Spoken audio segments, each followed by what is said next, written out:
um engenheiro de merda nesse podcast. Eu sou do tempo em que não tinha televisão. Eu estou sendo a pessoa mais velha que vocês já entrevistaram nesse podcast. Qual é a tua especialidade? Engenheiro de merda. O que você faz? Faço tratamento de esgoto sanitário. Era trabalho à distância, sem computador. Se eu não aprender a usar um negócio desse, eu vou ter que deixar de ser engenheiro daqui a 2 ou 3 anos. Em 3 anos, eu estava programando em ACM.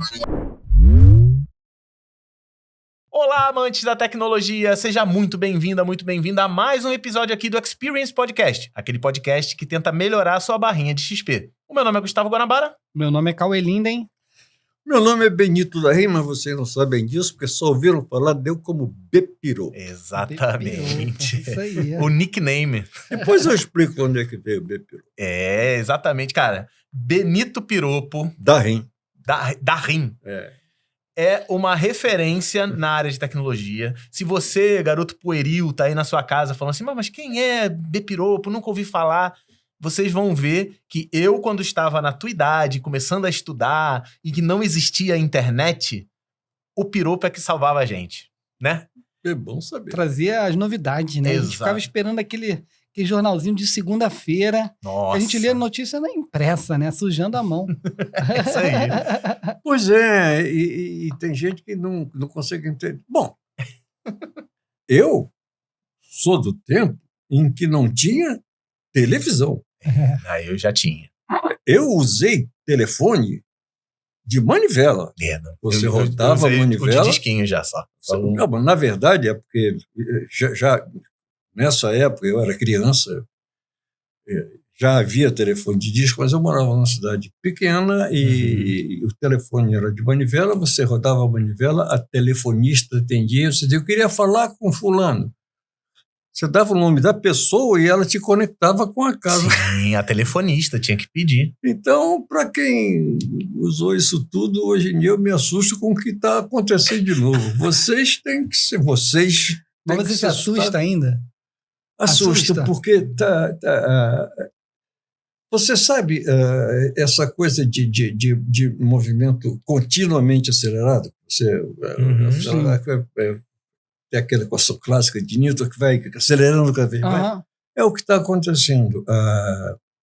Ao longo, e vamos começar alguns séculos atrás. Para que uma coisa, qualquer coisa, evoluísse até o estágio seguinte da sua evolução, por exemplo, para que a televisão evoluísse até ter Cores.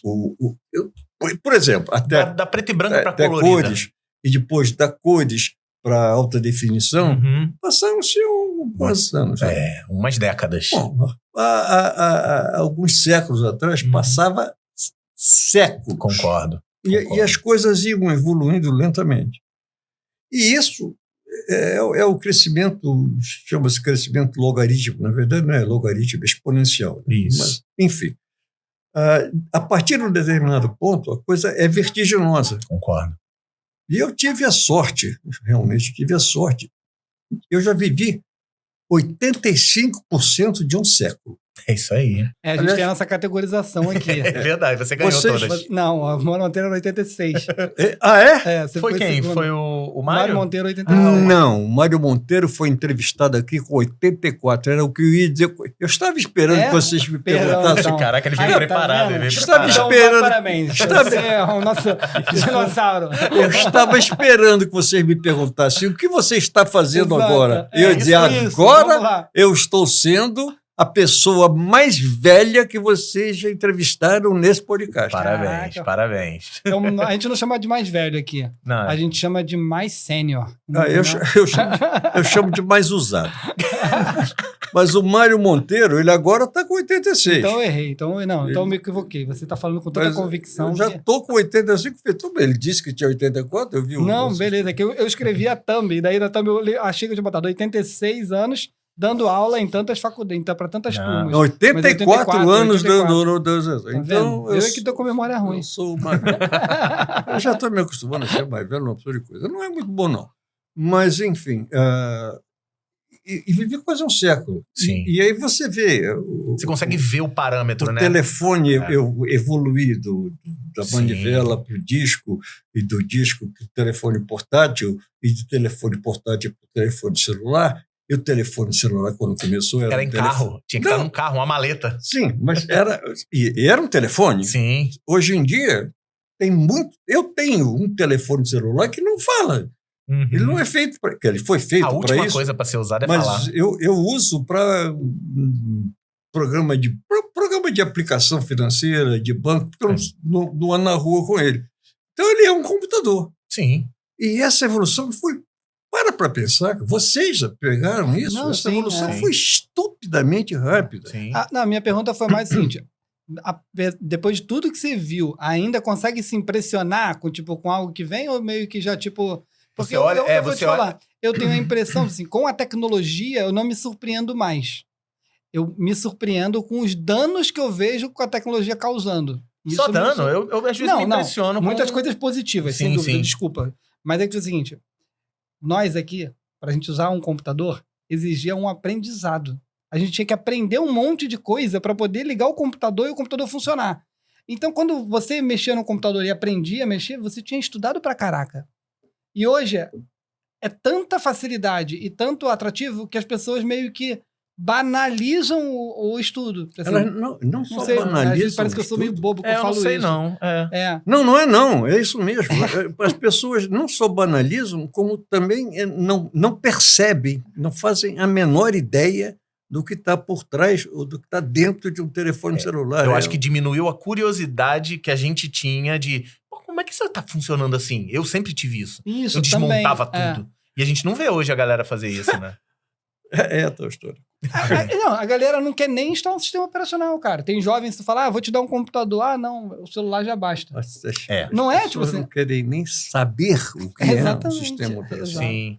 Isso transparente, tem seus lados positivos, porque facilita o uso, sim, mas tem um lado negativo perigoso. É isso. Que isso vai gerando uma ignorância tecnológica. Exato, acomodação, né? Que vai se espalhando. Exatamente. E com essa história de inteligência artificial que está aí, embora a inteligência artificial não seja páreo para a estupidez natural, mas elas estão andando juntas, e daqui a algum tempo as pessoas não vão saber fazer nada. Sim. Tem aquele filme Wall-E, né? Que os robozinhos, aí todo mundo é um bando de gordão num carrinho andando e tudo é feito pelos robôs. Exatamente. E a pessoa não tem que fazer mais nada a não ser andar no carrinho dele. Não, a gente vai fazer. É porque você é um dos poucos que vieram aqui até agora que, assim, eu escolhi a faculdade, eu segui a área da computação. Você foi sendo construído no meio do caminho. Você não começou com a sua carreira de computação. Como que começou? Como que piropo virou piropo? Vamos do começo lá. A minha especialidade é tratamento de efluentes líquidos. Você é um engenheiro de... Merda. Não, Quando meu filho tinha 5, 6 anos... Responde aqui, olhando pra mim aqui.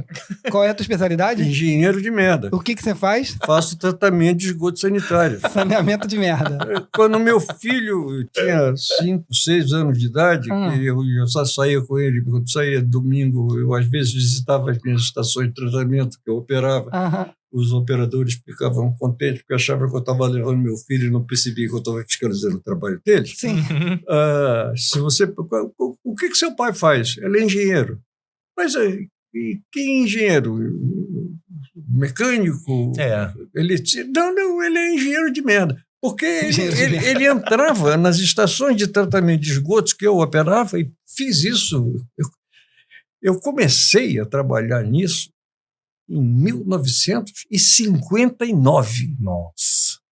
E trabalhei nessa área, fazendo consultoria. É o que a SEDAI é hoje? Não é o que a SEDAI é hoje, é a SEDAI. É o que a SEDAI hoje. Na verdade, é o que a SEDAI não era. Sim. Quando eu comecei a trabalhar, aquilo era o Departamento de Esgotos Sanitários do Distrito Federal, em 1959. Aí só para pegar aqui a nossa trajetória, como você falou no começo, a gente tem um roteirinho aqui. Você se tornou engenheiro por onde? Como é que você virou engenheiro? Decidiu ser engenheiro? Não, eu não decidi ser engenheiro. Não decidiu? Não, isso já veio. Meu pai é engenheiro, meus tios todos eram engenheiros, meu avô era engenheiro, meu avô projetou catedrais para esse país inteiro, fez um projeto de engenharia civil. Então, você vem de uma família de engenheiros. Eu venho de uma família de engenheiros e estava... Mas eu sempre tive muita... Se dependesse de vocação, eu teria a vocação de ser engenheiro. Na verdade, eu teria a vocação de fazer qualquer coisa que tivesse ligado à tecnologia. Legal. Que a minha forma de pensar é muito voltada... E você fez escola técnica antes? Não, eu fiz o colégio de aplicação. O CAP do Pedro II? Não, o CAP da UFRJ, que naquela época... Nem tinha esse nome, era não sei o que do Brasil, não era? Era a Universidade do Brasil. Universidade do Brasil. Na época que a faculdade pública era boa. Ainda tem faculdade pública boa. A gente na nossa conclusão aqui, ainda tem muitos ensino gratuito tem, bom. Na verdade, as melhores do ranking no Brasil, das 5 melhores, 4 são públicas. As escolas, você está falando? As universidades. Universidade, sim. As universidades. E, bom, a escola de nível médio. Ensino médio. As que não são particulares e são boas, são muito boas. Sim, exato. Como o CAP da UFRJ, o próprio Cefet, exatamente. Essa é a primeira dica que a gente bate aqui bastante para o nosso estudante, que é tipo, cara, você é de TI ou quer tecnologia, vai procurar uma escola técnica. Eu fui da segunda turma do colégio de aplicação, que já era bom naquele tempo. Ele fez 75 anos, eu passei pela porta ainda há pouco. Bacana. Faço as contas com 75, eu estou com 85, 10 anos, eu entrei no primeiro ano ginasial, eu me formei no CAP em 1956. Esse é um bom ponto. Em 56 você terminou o ensino médio e já emendou vestibular. Tinha vestibular tradicional? Eu tinha vestibular, assim, não importa o caso, o meu primeiro ano de engenharia foi feito em Salvador. Eu já morava no Rio, fui para Salvador, pintou um vestibular lá, eu fiz, passei, fiquei um ano lá. E depois vim para cá e fiz novo vestibular, porque não dava para transferir, e passei para a Escola Nacional de Engenharia. Que é onde? Hoje é a UFRJ, que fica no Fundão. Naquela época era a Escola Nacional de Engenharia, que fica ali na Largo de São Francisco, uma escola do Largo de São Francisco, que hoje em dia é alguma coisa a ver com sociologia, presumo, não tenho certeza. Mas o prédio ainda está lá, mas a escola já foi. Aliás, um ano depois que eu me formei, em 63, se eu demorasse um ano a mais, eu já teria que ir para o Fundão. Mas, enfim. Aí você se formou em engenharia e você já estava trabalhando para... Vou falar SEDAI, que o pessoal conhece melhor. Já foi? Não. Concurso? Não. Eu entrei na engenharia, comecei a trabalhar na engenharia e aí eu não trabalhava, teoricamente não precisaria trabalhar, era uma família de classe média, mas eu queria muito uma lambreta, mas muito. Tudo parte de um desejo, né? E aí eu pedi para o meu pai, ele disse que nem que a vaca tussa, eu vou lhe dar uma motocicleta, você está maluco? Eu digo, olha, então eu vou arrumar um trabalho e vou comprar uma motocicleta. Um problema seu, daí para frente, se acontecer alguma coisa contigo, eu não vou me culpar. E o emprego que eu arranjei, quer dizer, eu fiz engenheiro, meu avô projetou a catedral de... Tem diversas cidades no Nordeste, que ele morava em Salvador. E meu pai era engenheiro civil e grandes obras, pontes, estruturas, eu achava aquilo magnífico, comecei a procurar um emprego e o emprego que eu consegui foi no departamento de esgoto sanitário. Departamento de esgoto sanitário. Porra, cara, não dá tanto tempo para trabalhar. Puto, que merda. Literalmente, né? Propriamente dita, né? Mas eu queria tanto aquela lambreta, cara. Aceitou qualquer merda. Fazia qualquer merda, né? Eu vou fazer esse Vou cuidar dessa merda aqui. Pois bem, foi a melhor coisa que eu fiz na vida, porque eu gosto de fazer pesquisa, eu acabei trabalhando na área de tratamento de esgotos sanitários. A área de tratamento de esgotos sanitários é um dos... Ainda é hoje, mas já menos, porque, de repente, meio ambiente virou moda, né? Antigamente, os heróis... Quando eu estava no primário, os heróis nacionais eram os desbravadores de floresta. Hoje em dia, se você arrancar um raminho de floresta, o nego vem. Então, meio ambiente, naquela época, eu me lembro que meu pai um dia fez um trabalho num laboratório, era da UFRJ, talvez, coisa parecida, mas era um laboratório de ecologia. E aí, por acaso, eu sabia o que era, eu sempre gostei muito de ler. Mas as pessoas, quando se falava em ecologia, os mais espertos achavam que era talvez o ramo da física que tratasse do eco, reflexão sonora. Mas, enfim, e hoje em dia qualquer criança sabe o que é ecologia.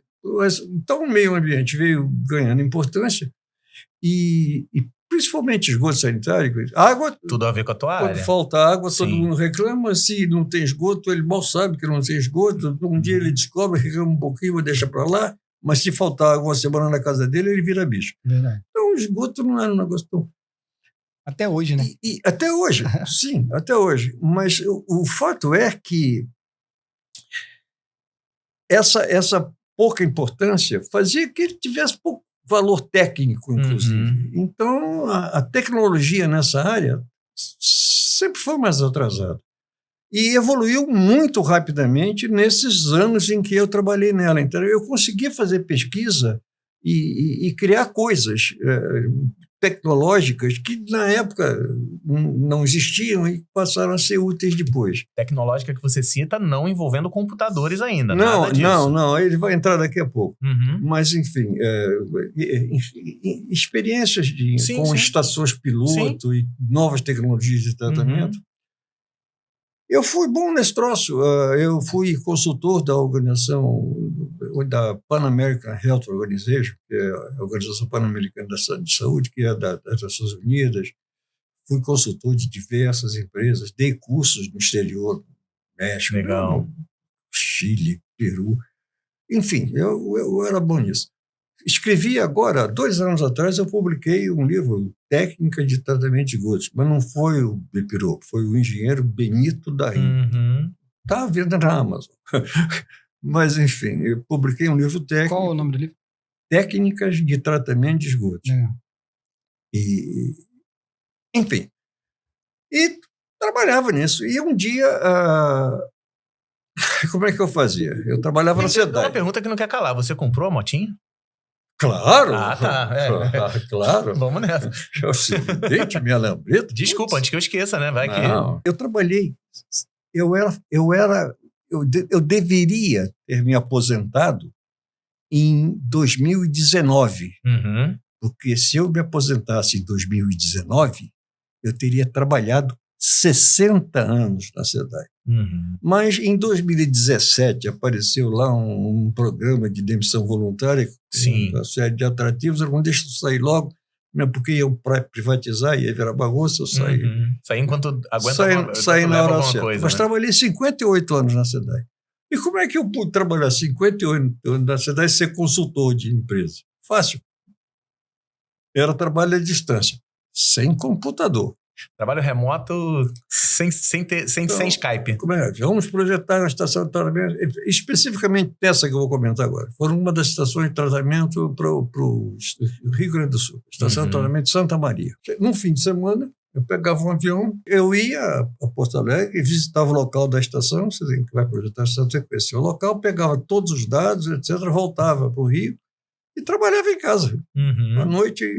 Projetava. Já tinha todas as medidas. Escrevia o memorial de projeto, calculava com máquina de calculadora.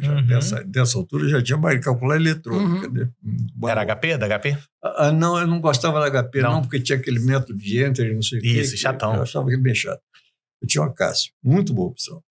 E fazia o projeto, desenvolvia aquele troço todo, botava no Sedex, já tinha Sedex, ia para Porto Alegre, datilografavam aquele troço todo para lá, mandavam para mim, eu corrigia, porque a minha letra era uma desgraça, e também sempre tinha alguma coisa para corrigir no projeto, mandava de volta, eles terminavam, mandavam para mim, eu checava, estava pronto. Agora podia marcar a reunião de projeto. Super rápido, 3 meses e meio. Pera bem, é que isso. Aí marcava-se uma reunião, porque eu era o que se chama engenheiro de processo.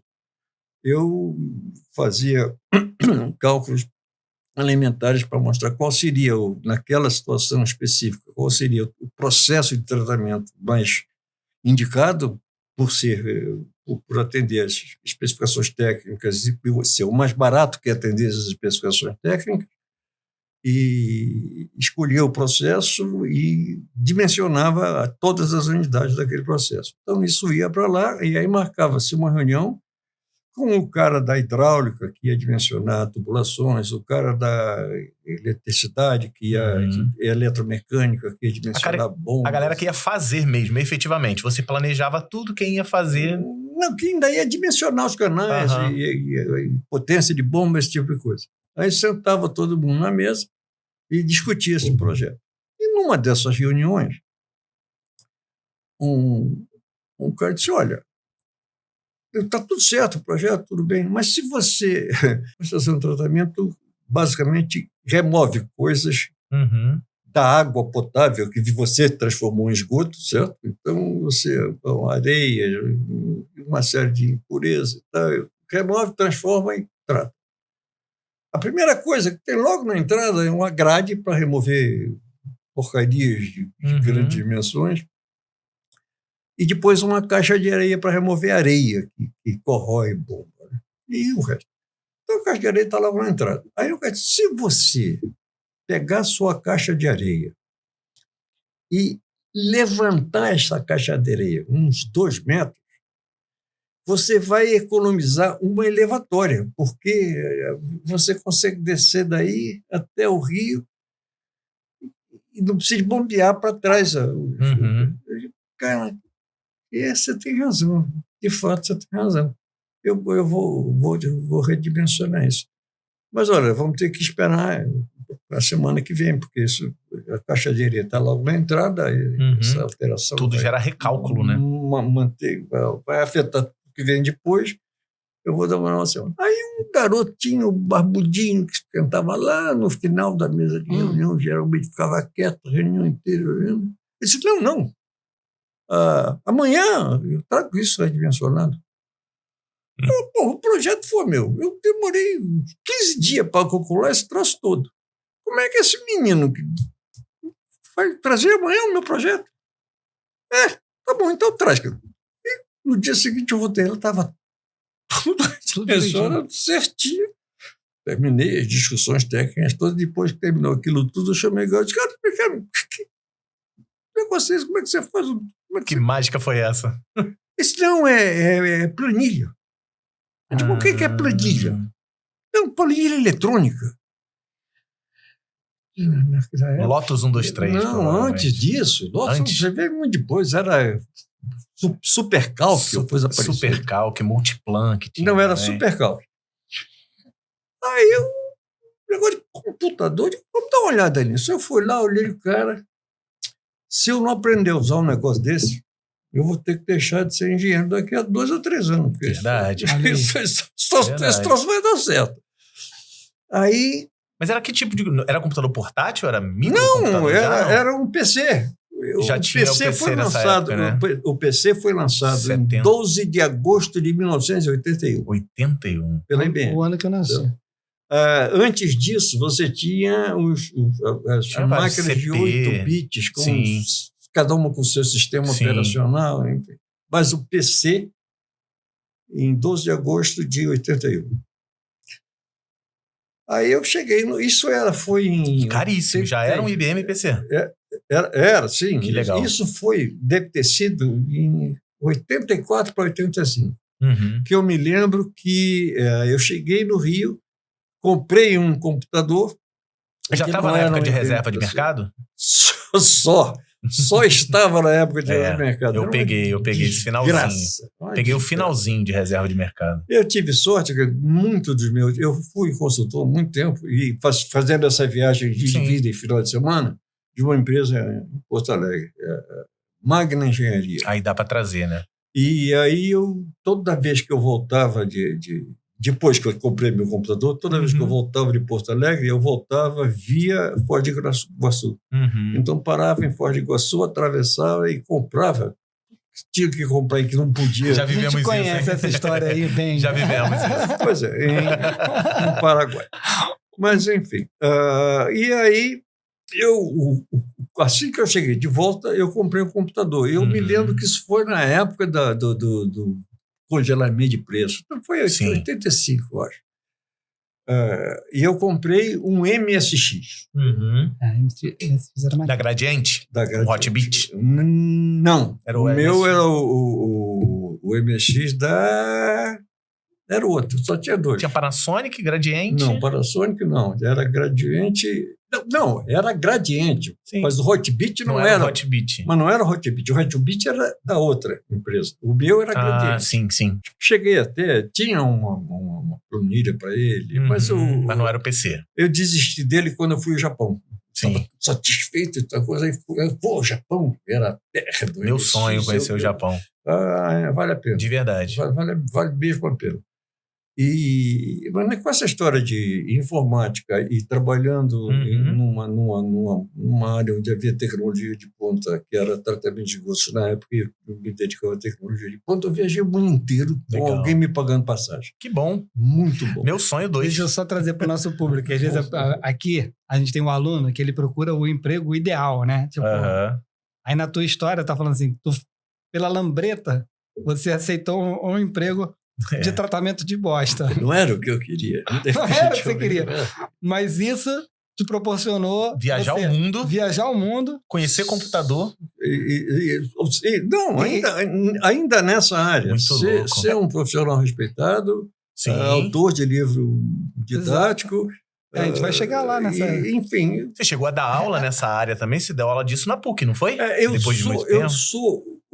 Vocês devem conhecer muitos professores que lecionaram disciplinas diferentes.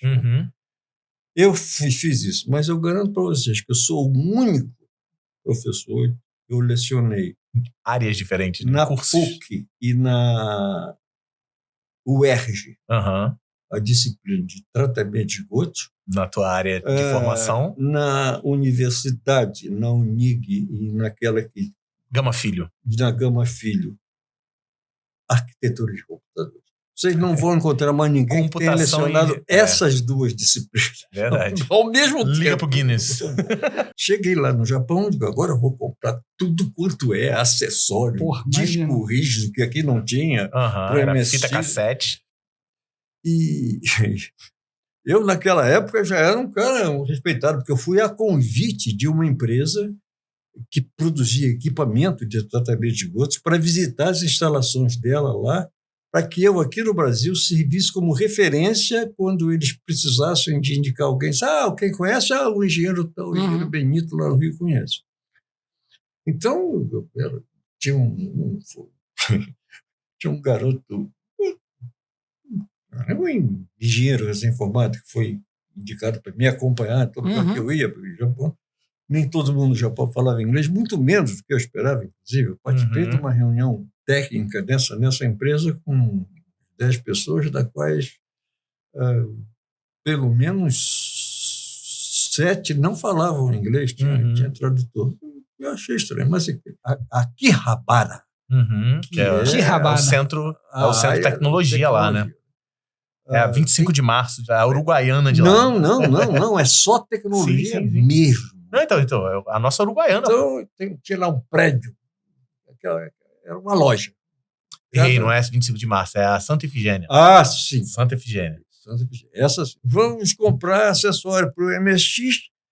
E aí lá fui eu, aquela loja de Akihabara, era um prédio, e cada andar era o andar das televisões, dos computadores, não sei o que. Então, coisa de japonês mesmo. Por andar dos computadores.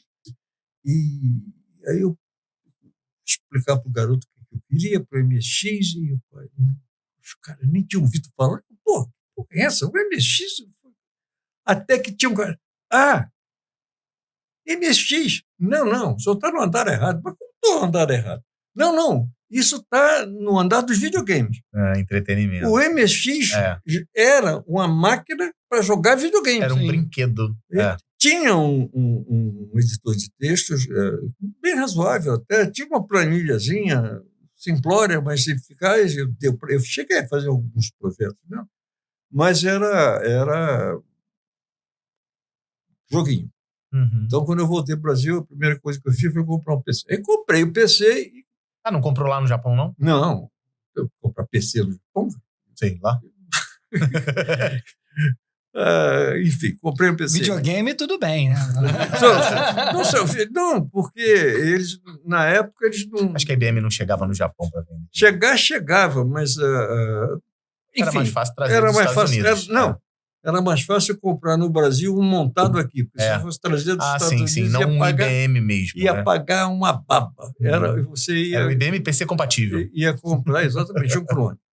Mas, enfim, aí chega aqui, eu compro o meu clone IBM PC e tem que usar isso, tem que aprender a usar isso. E todo mundo tinha um amigo que entendia de computador. Era o micreiro, o amigo micreiro. Alguns anos depois, eu virei o amigo que entendia de computador dos meus amigos. Sim. E o meu amigo que entendia de computador era um tradutor juramentado, era muito bom no que fazia, e usava o computador, não dava de computador, só sabia o indispensável. Era um apaixonado por computador, não era um profissional da computação, né? Na verdade, nem tão apaixonado ele era. Ele usava aquilo porque tinha que usar, facilitava a vida dele. Legal. Mas dava para explicar como é que usava. Aí ele disse, olha, você faz o seguinte, isso aqui é um disquete. Vocês que não sabem o que é disquete, depois vocês procurem por aí, dá uma googlada. Mas é um disquete. Pendrive que gira. É uma espécie de um pendrive pequenininho, que roda.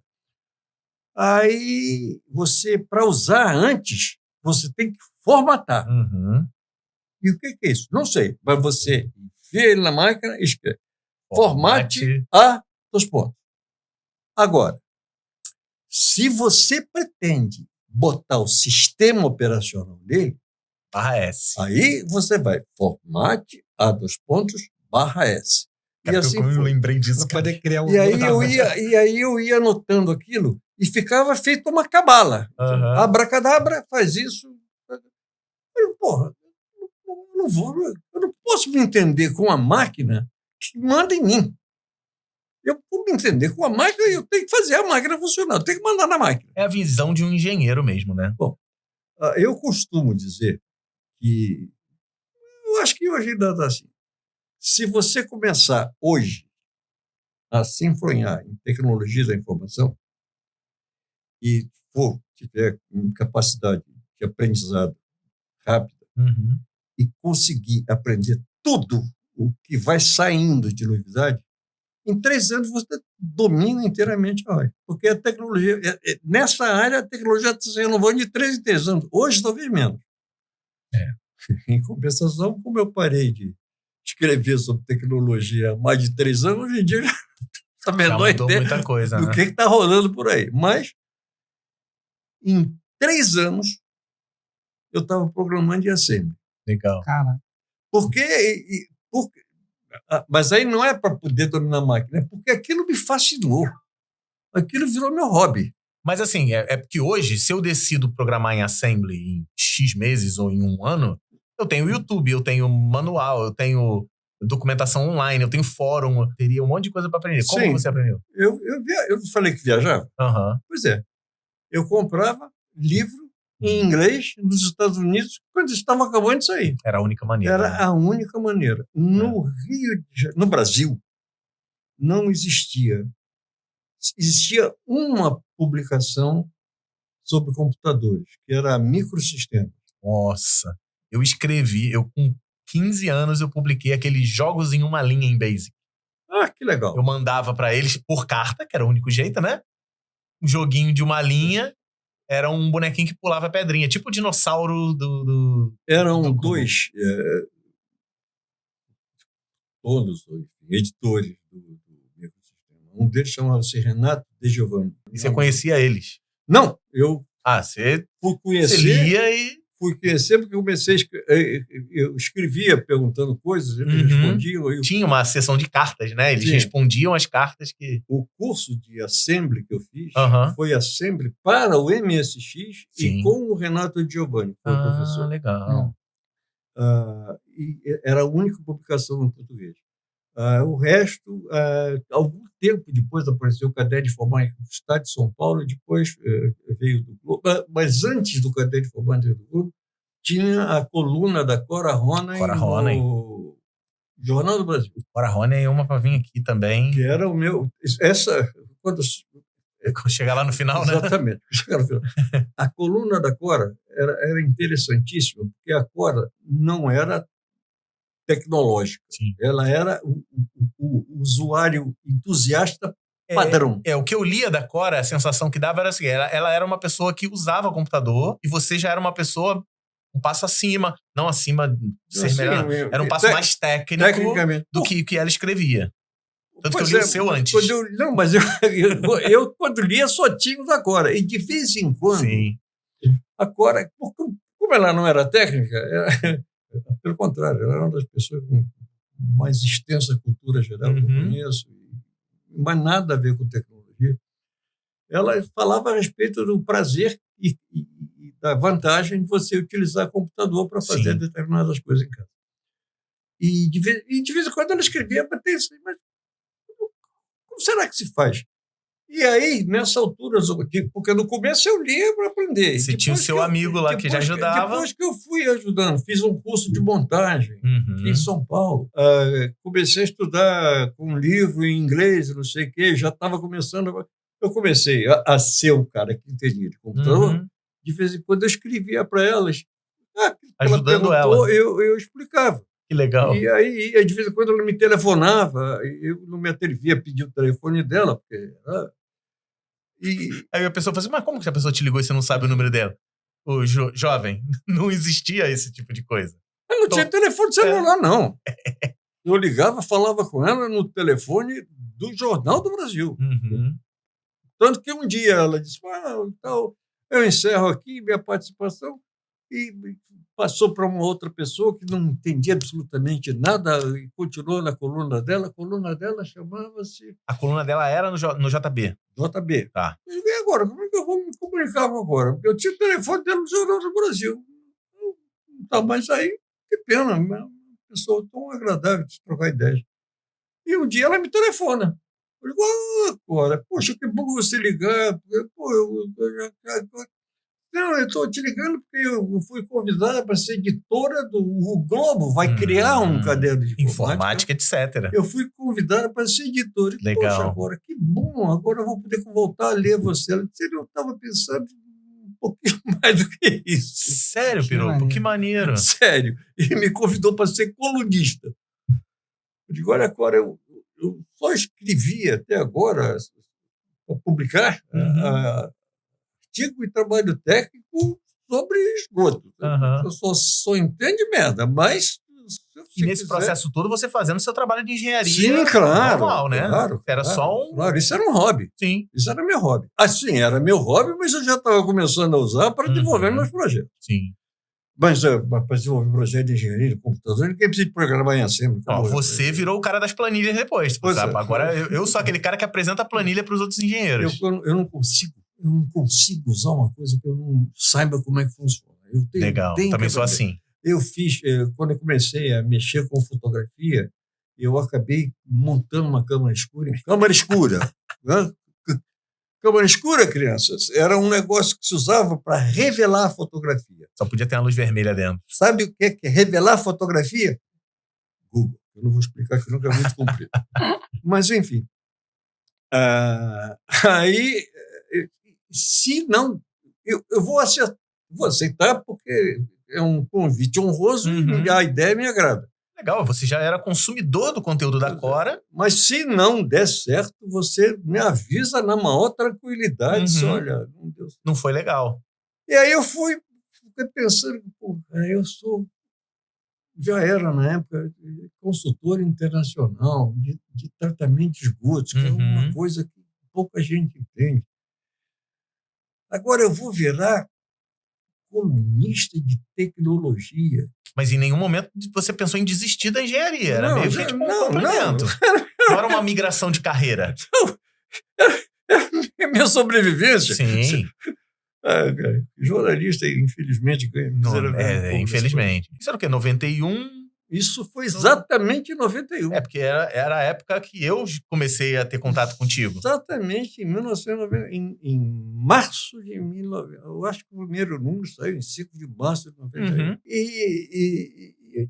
Eu vou começar agora a ser colunista de informática. Tem tanta gente que faz tanto esforço para entender de uma coisa.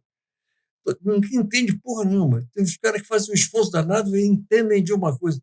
Como é que vai aparecer um cara que entende de duas? Eu vou dizer que eu mudei de área, né? Sim.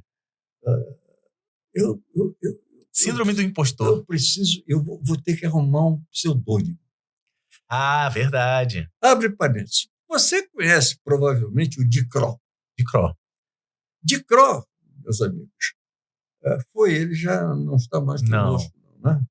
Foi um sambista de mão cheia. Extraordinário, uma criatura inteligentíssima e uma pessoa de um bom humor extraordinário. Então, por que ele chama de Cro? Ele disse, olha, eu sou Carlos Roberto de Oliveira. Mas eu vou arrumar um nome desse, eu não vou fazer sucesso. Eu tenho que arrumar Carlos Roberto Oliveira Cro. Mas sobrou aquele Di, eu não ia jogar fora, né? E ficou Dicró. Bom, meu nome, vocês já ouviram aqui, é Benito Piropo Darim. Esse piropo, isso não me causou muito problema, porque piropo, eu trabalhei, dei curso muito na América Latina, e piropo em espanhol, quer dizer, sabe quando você faz um elogio para uma menina, mas que você está interessado em alguma coisa um pouquinho além daquele. Piropo é isso. É mesmo. É uma espécie de uma cantada, um elogio. Uma cantada um pouquinho mais forçada. Um pouquinho. Em espanhol, o nome de família não é o último nome, é o segundo nome. Quando a mulher se casa, o nome que ela vai perder vai para o final. Então, eu era um engenheiro piropo. E piropo tinha essa conotação, já era um negócio chato, então eu nunca usei esse piropo. Era Benito P. Darim. Entendi. É igual eu com Guanabara. Eu não gostava de Guanabara também. Pois é. Fez mal, porque Guanabara não me interessante. Mas o piropo já era meio mais esquisito. E aí, muitos dos meus amigos, a maioria deles não sabia que eu me chamava piropo. Eu digo, bom, eu vou pegar esse piropo, tá novinho, é um nome que eu tenho. Nunca usei. Assim, mas nunca usei. Era uma abreviação. Vou usar esse piropo e vou pegar o B lá do Benito e vou jogar fora, vai ficar B piropo. Foi assim Você que nasceu. é o Dicró da tecnologia. Eu sou o Dicró da tecnologia. Assim que nasceu o B piropo. E lá fui eu, virando colunista. E o engraçado é que eu escrevia, como estou conversando aqui com vocês, explico. Porque é o seguinte, você é um professor, mas você é um bom professor. Obrigado. O mau professor é aquele que não sabe direito, mas... Escreve difícil para parecer inteligente? Escreve e explica da forma intrincada para que os outros custem a entender e ele parecer inteligente. É muito comum. Eu fazia exatamente o contrário. Eu faço isso todo dia, piropo. Porque também tem o cara que explica, mas esconde certos detalhes, porque vai ficar com medo que o cara venha tirar o lugar dele, concorrer com ele na área de trabalho. O que é uma estupidez, porque se o cara for inteligente, e você explicar para ele, ele vai aprender. Vai chegar no teu nível e vai passar. Provavelmente vai chegar no meu nível, talvez até passar, mas vai sempre me respeitar, porque foi eu que ensinei para ele. Se você não explicar, e ele foi inteligente, ele vai descobrir do mesmo jeito e daqui a um tempo vai dar uma banana para você. Exatamente. Para que fazer isso? Vamos explicar direitinho. E eu escrevia explicando. Às vezes era até chato, porque eu explicava para entender, e explicava e destrinchava. A sensação que eu tinha é que eu estava lendo uma conversa, estava lendo um diálogo. Pois era exatamente isso. De vez em quando mudava piada, de vez em quando mudava de assunto. Esta coluna não é sobre informática. Eu me lembro que eu escrevi uma coluna, chamava-se Correndo Nua pela Charneca. Hã? Isso eu não lembro, não. Publiquei. E tratava, não sei de que era, acho que foi um programa que foi lançado recentemente. Aí, quando chegava no final, eu disse, sim, o título não tem nada a ver. Mas eu sempre quis escrever uma coluna com esse título. Isso aí é um clickbait. A Cora, que era a editora, já estava acostumada com essas bobagens e deixava passar. Teve uma vez que ela não deixou passar. Quando foi Aí você foi longe demais. Não, foi logo que começou a pesquisa, tipo, como era o nome daquele? Era o primeiro mecanismo de busca. Alta Vista. Alta Vista, exatamente. Alta Vista. Então, e eu explicando que está tudo muito bom, tudo muito bem, mas tem os seus problemas. Sim. Por exemplo, se você estiver interessado na ilha de Java, você vai botar lá Java, você vai encontrar 300 respostas sobre a linguagem de programação Java e talvez lá no final alguém mencione a ilha. Né? E foi por aí. Eu acabei virando colunista e depois fui convidado em 2007 ou 2008. É mesmo? Eu já não lia mais, não. Eu tinha todos os jornais. O primeiro ano foi comido pelos cupins.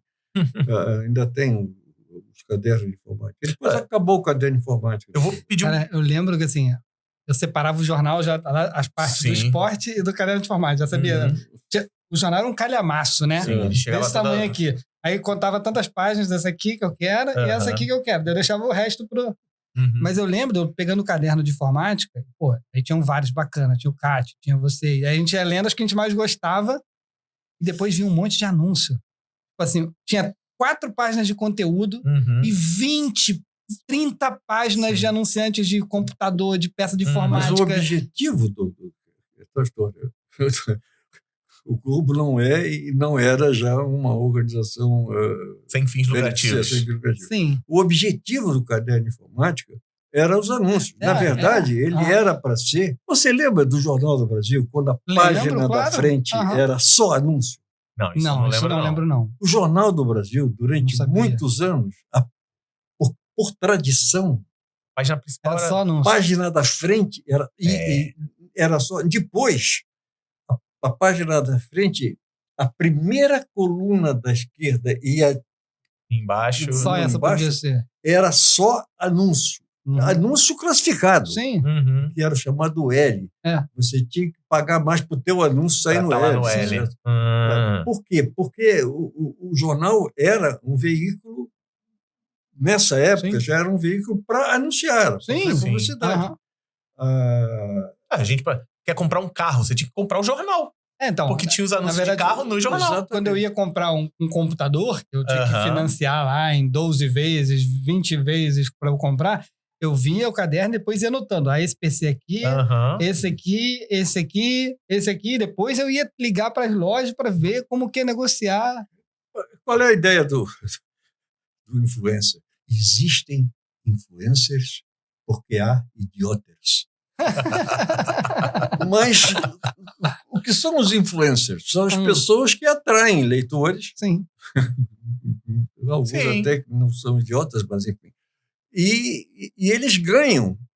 Eles são monetarizados. Sim. Você pega e vê que a ideia é a mesma, né? Você comprava o jornal, pagava uma merreca de jornal, porque quanto custava? O lucro não era vendendo o jornal. Quanto custava o Globo? Era bem barato. Era R$1, né? Uma coisa assim. Digamos que fosse R$5. Não era nem isso também, em valor de hoje. De papel não dava isso. Mais do que isso, era um papel. Sim. Então, Ganhava no anúncio. Você não vendia, você só fazia o jeito de pagar pelo jornal para que ele desse algum valor. Tanto que depois surgiram jornais que eram distribuídos de graça no metrô e tal, e coisa que não duraram, porque ninguém vê, porque as pessoas têm a tendência de achar que o que é dado de graça não tem valor.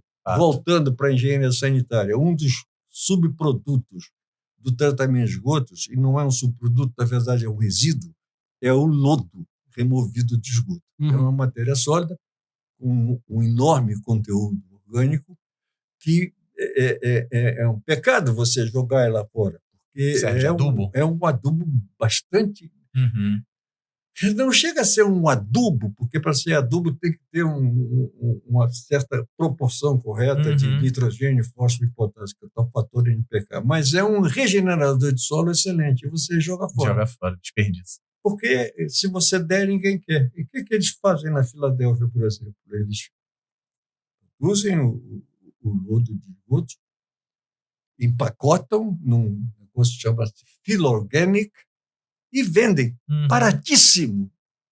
O agricultor compra porque ele está achando que está fazendo um excelente negócio. Ele está pagando barato por alguma coisa que vai ser muito útil a ele. Mas se o cara der de graça, ele não compra. É o mesmo produto. É o mesmo princípio de muitos cursos mesmo que a gente produz, né? Tipo assim, o Guanabara ele tem vários cursos de altíssima qualidade. E a pessoa prefere, não, eu paguei um curso. E às vezes o cara paga e nem faz. Paguei o curso e gostei mais do seu. Né? Tem vários.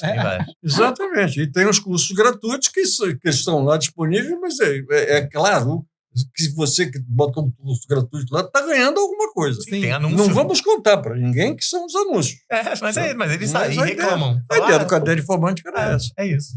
E as colunas e os artigos, as reportagens, coberturas de eventos... São só o chamariz. Era para alguém ir lá e ler. Eu, só dando meu relato, sou de uma outra... Em 91 eu entrei no meu ensino médio. E aí eu também estava que nem você, procurando, sedento por informação. Eu não tinha internet, não tinha... Eu tinha um amigo que sabia, que é o André, que até hoje trabalha no mesmo lugar que eu. O André, que o pai dele era de tecnologia, ele tinha um TK-90X... E aí eu vi na casa do André que segunda-feira saía o caderno de informática, e aí eu comecei a comprar, né?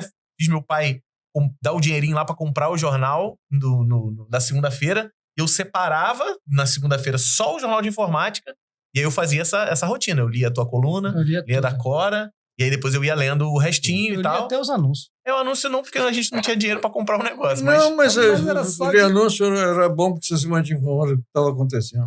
Tem isso.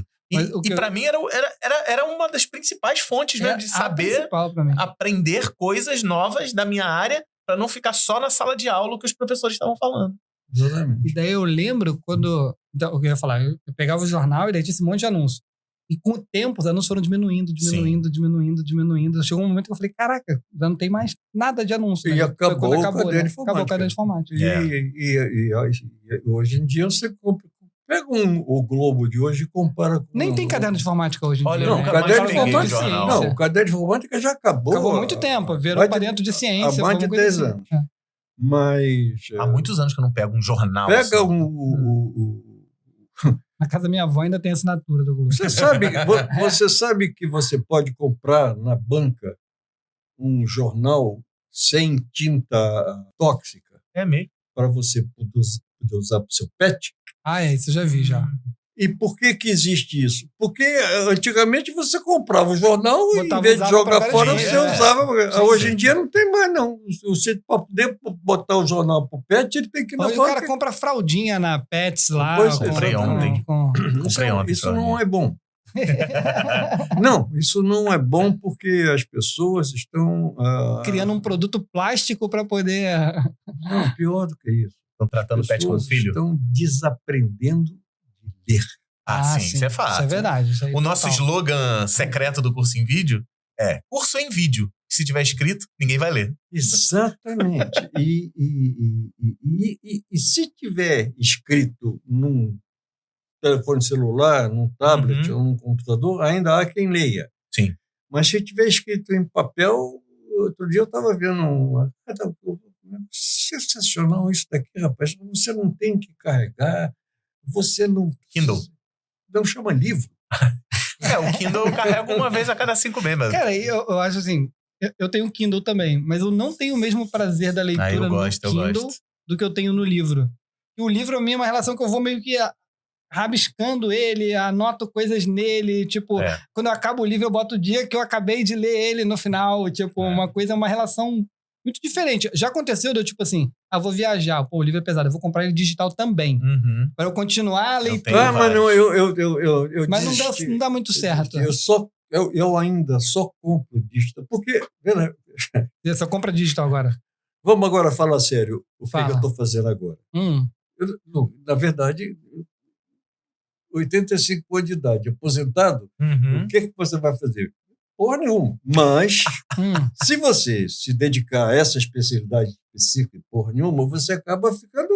Não pode parar, né? Não pode parar. Então, o que eu faço? Faço curso.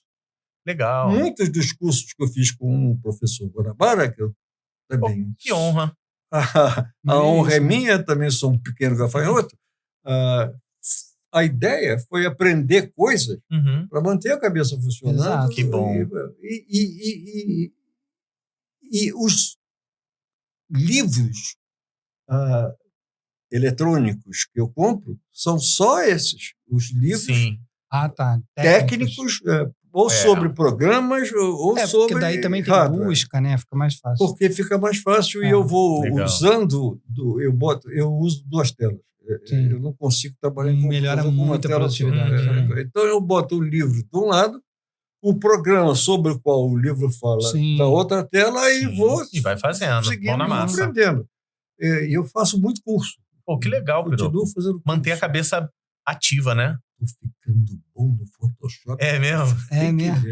Agora com o IA, o Photoshop vai ficar o bicho, né? Porque antigamente já tá. Ele já absorveu. Mas eu tô falando, que já tem, eu já sei. Mas falando que antes você ainda precisava do artista, às vezes.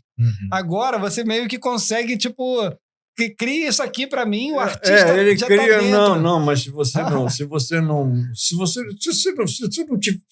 for artista, não vale a pena aprender Photoshop. Eu tenho uma assinatura da Adobe completa. Nós temos. Do Photoshop. Mas, vocês têm utilidade para ele. Pra empresa. Eu não. Eu uso... tem utilidade, pero você...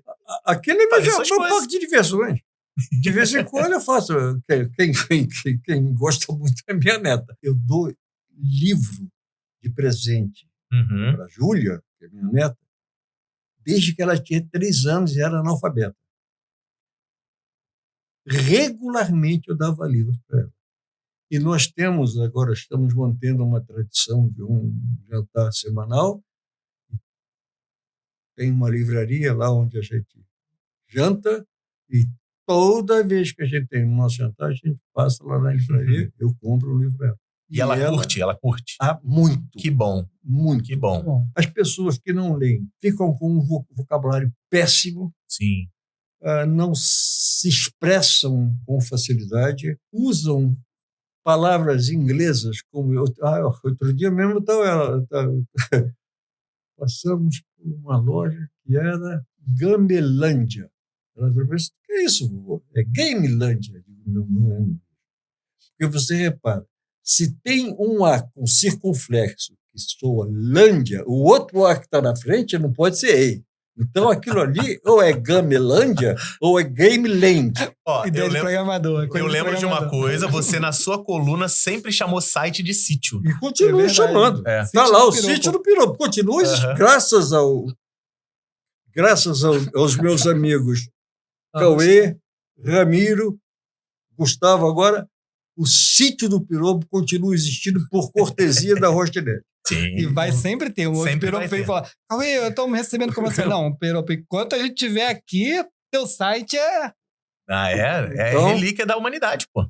E está lá, sítio do Piropo. Aliás, eu vou até atualizar ele, porque eu tinha feito uma atualização, aí eu achei que aquela coisa deu uns probleminhas aí agora, eu vou atualizar, estou com... É porque o termo sítio é comum usar em Portugal, né? Portugal é sítio mesmo que eles usam. Portugal é sítio, porque site é sítio, Cacildo. Site é lugar. Um dia eu perguntei para o português por que era sítio e sítio tem uma. Eles usam sítio, mas tiveram uma certa dificuldade em implantar isso no português de Portugal, segundo me disse um visitante.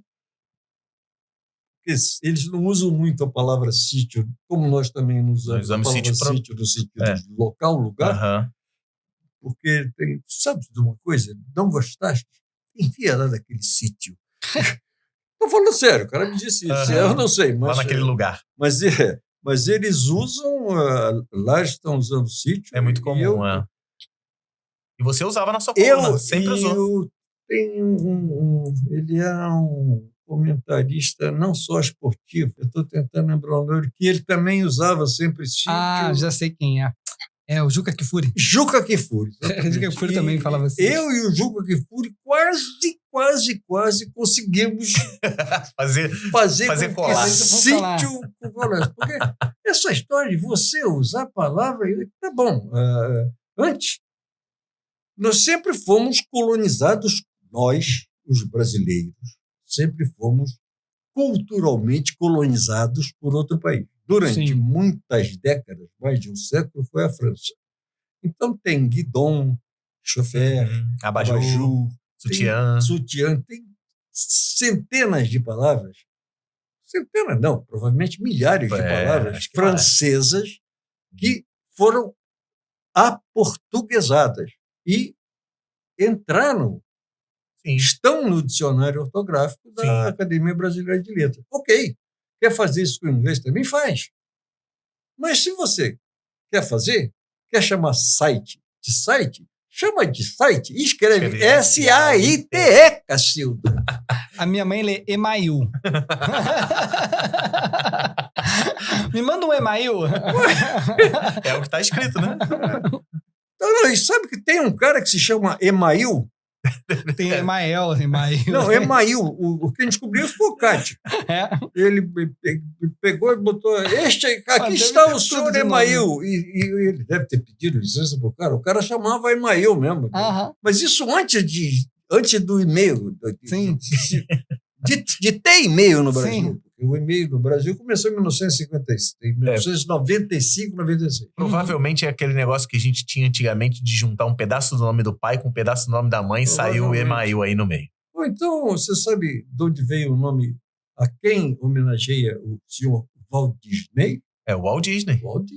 Eu já dei aula para Walt Disney. Pois eu falei, você sabe o que é? Ele, minha mãe falou que era negócio de Walt Disney mesmo. Pois é. É Walt Disney. Aí a gente tá aqui contando a tua história, que a gente vai misturando a tua história com a história da informática, com os causos que a gente vai pegar. Mas pro nosso ouvinte ali que tá acostumado com o nosso tradicional, com o nosso feijão com arroz, assim, então, virou pro veio, se forma na escola pública, depois faz faculdade de engenharia, no que seria hoje a UFRJ, aí precisa da lambreta, arruma um primeiro emprego que vem na frente, trabalhar com bosta, se especializa na bosta. Não, bosta é muito feio. Merda. Isso. Bosta é mais feio que merda?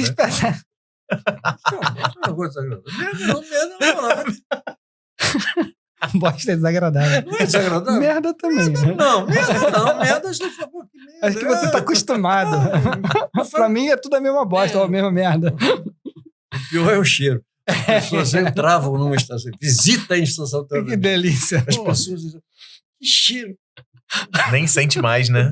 Porque você acostuma com o cheiro. Imagina. Eu me lembro que... quem mora do lado do rio. Não, a sua casa tem cheiro. É isso. Não, a sua casa tem cheiro, a minha casa tem cheiro. Se você passar muito tempo longe, você sente quando você volta, você sente um cheiro. Esse cheiro é na sua casa. Você que está lá todo dia, você não sente cheiro. Eu trabalhava dentro para fazer isso. Mais da metade. Há 60 anos trabalhando em estação de tratamento. Deve receber até insalubridade, né? Não, para engenheiro, tinha, para operador de tratamento, tem. Mas para cargo de direção e coisas, eu não tinha contato direto. Não chegava. Os operadores, eventualmente, mas com equipamento de proteção individual obrigatório. Sim, claro. E a turma usava. Tudo direitinho. Não usava tomar expor. Aí vem a informática, aparece, quando a informática começa a brotar, um moleque lá faz uns cálculos que você fica meio impressionado, chama o garoto, vem cá, garoto, o que é planilha? Pera aí que eu não posso ficar para trás dessa planilha, que é o que eu acho muito parecido com o que está acontecendo com a inteligência artificial hoje. Ou a pessoa tem a opção de ficar desdenhando, ou ela vai mergulhar, porque senão ela vai ser atropelada. Aí você vai atrás do computador, descobre o PC, começa a virar o cara do PC, a Cora começa a te consultar, a Cora sai do Jornal do Brasil, vai para o Globo. O Globo faz um projeto maravilhoso, que era o Caderno de Informática, que todo nerd aqui da época de 80 consumia dali. Eu lembro que não tinha internet. 90. Eu lembro que vocês pegavam muita informação em BBS. Sim. Muito era cópia de que tinha na BBS. E aí a gente tá falando o seguinte. E aí, como é que você vai dar aula em faculdade ainda, no meio disso ainda? E você já foi em paralelo? É porque eu gosto... O dia tinha quantas horas? Conforme vocês estão percebendo, eu gosto muito de falar. Sim. Então, fazia muita palestra. Entendi. Eu só cobrava pelas palestras quando eu estava fazendo alguma coisa no lugar de um jornalista. Inclusive, eu escrevi no Globo, na Correio Brasiliense, Estado de Minas, no Fórum PCs, que foi... Sim, foi hospedado na Rochinet, a gente patrocinou um tempo. Foi um dos melhores, se não foi o melhor site de tecnologia do Brasil. Fórum PC. Durante um bom tempo. Nós escrevemos na fundação do Tech Tudo. Do Tech Tudo, enfim, e mais uns outros. E eu só cobrava, porque se eu não cobrasse, eu ia me sentir muito mal, porque eu estava tomando o lugar de um profissional. Entendi. Então, eu me profissionalizava, mas eu não escrevia como também não lecionava.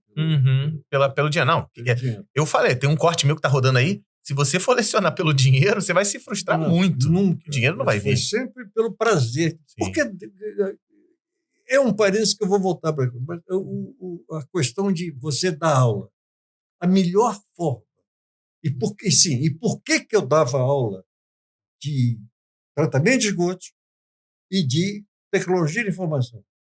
Porque é a melhor forma que você tem de se manter informado no teu campo de trabalho. Porque aluno não perdoa, aluno pergunta. E eu nunca enrolei um aluno quando me fazia uma pergunta. Ele me perguntava, e era isso assim? Não sei. Mas olha, na próxima aula eu te trago a resposta. Eu ia para casa com a obrigação de aprender aquilo que tinha sido me perguntado, me colocar em dia com a tecnologia e responder para o cara. Então, assim era por isso que eu dava aula. Agora, como é que começou a dar aula? Eu fazia palestras, eu sempre gostei muito de fazer palestras, e as pessoas que me viam fazer palestras... Sua palestra é tão boa, tu pensou em dar aula? É isso, né? Esse cara sabe transmitir conhecimento. E me convidavam para... Tanto na engenharia foi diferente. Na engenharia foi um aluno meu que tinha um péssimo professor. Eu não vou dizer em que lugar, mas enfim, e acabou criando um caso lá, dizendo, não, tem que trocar esse troço, e bota o Benito, e eu não sabia disso, acabei sendo convidado, fui e fiquei. E fiquei tanto na PUC quanto na UERJ, eu dei aula para... A diferença entre lecionar tratamento de esgoto, no meu caso específico, e arquitetura dos computadores, é que tratamento de esgotos é uma disciplina de final do curso.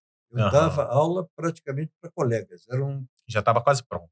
Pessoas que estavam se formando dentro de alguns meses. Quase uma mentoria, na verdade. Exatamente. E arquitetura de computadores primeiro semestre. Era para o primeiro semestre. Aí era a molecada que nem sabia onde estava. Cara, eu fiquei tão triste quando eu percebi o nível das pessoas que saíam do ensino médio comparado com o que era antigamente. É verdade que o colégio que eu fiz era um colégio excelente e continua sendo um colégio excelente, mas mesmo assim o Brasil tem que passar a investir pesado na educação pública, na exigência de qualidade da educação privada, Vamos lá. Eu acho que nem dá para exigir essa salvação. Acho que agora essa salvação é meio... A gente salva quem a gente cada puder e estiver próximo. Tá muito difícil. Vamos lá. Você já parou para pensar por que a Coreia do Norte é tão diferente da Coreia do Sul? Que, na verdade, eram o mesmo país até 50, 60 anos atrás. Você tem que ter um investimento muito grande em educação na Coreia do Sul. A Coreia do Sul criou como programa de governo investir tudo que pudesse em educação. Sim. Em 40 anos, ela passou a ser um dos líderes mundiais em tecnologia em qualquer área. E como a tecnologia que estava explodindo na época era a tecnologia de informação, a Coreia hoje é o líder mundial em tecnologia de informação. Mas olha só, a Coreia é um país pequenininho, né? E a cultura ocidental é uma cultura muito de obediência, de referenciar... Oriental, perdão. Não. É uma cultura muito mais fácil de você dar a linha e o pessoal seguir. Aqui a gente está vivendo um momento muito libertário no momento em que as pessoas acham que é bacana não estudar. Né? Bem, tipo, a gente tem Mas se o governo investir em educação... o governo não se o governo investir... Né? Nos nossos governantes, ultimamente...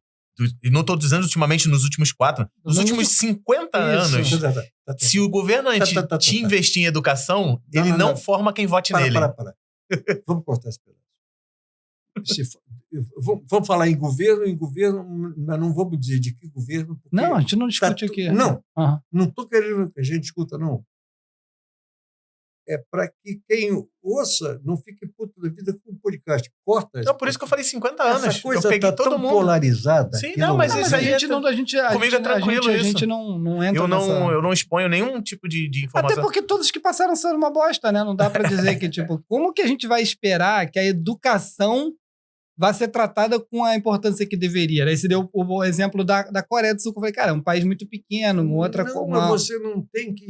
O país era pequeno, tinha muito menos recursos, conseguiu. Proporcionalmente, a população e recursos é a mesma coisa. Sim.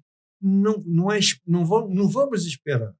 Vamos agir. Sim, agir. O governo tem que investir em educação. Então, é isso que eu não acredito, entendeu? Eu não consigo acreditar nisso. Eu vou dizer assim, hoje a gente está ajudando... Olha só, o governo investe em educação. A gente já falou vários exemplos. O governo investe. As universidades, as escolas técnicas.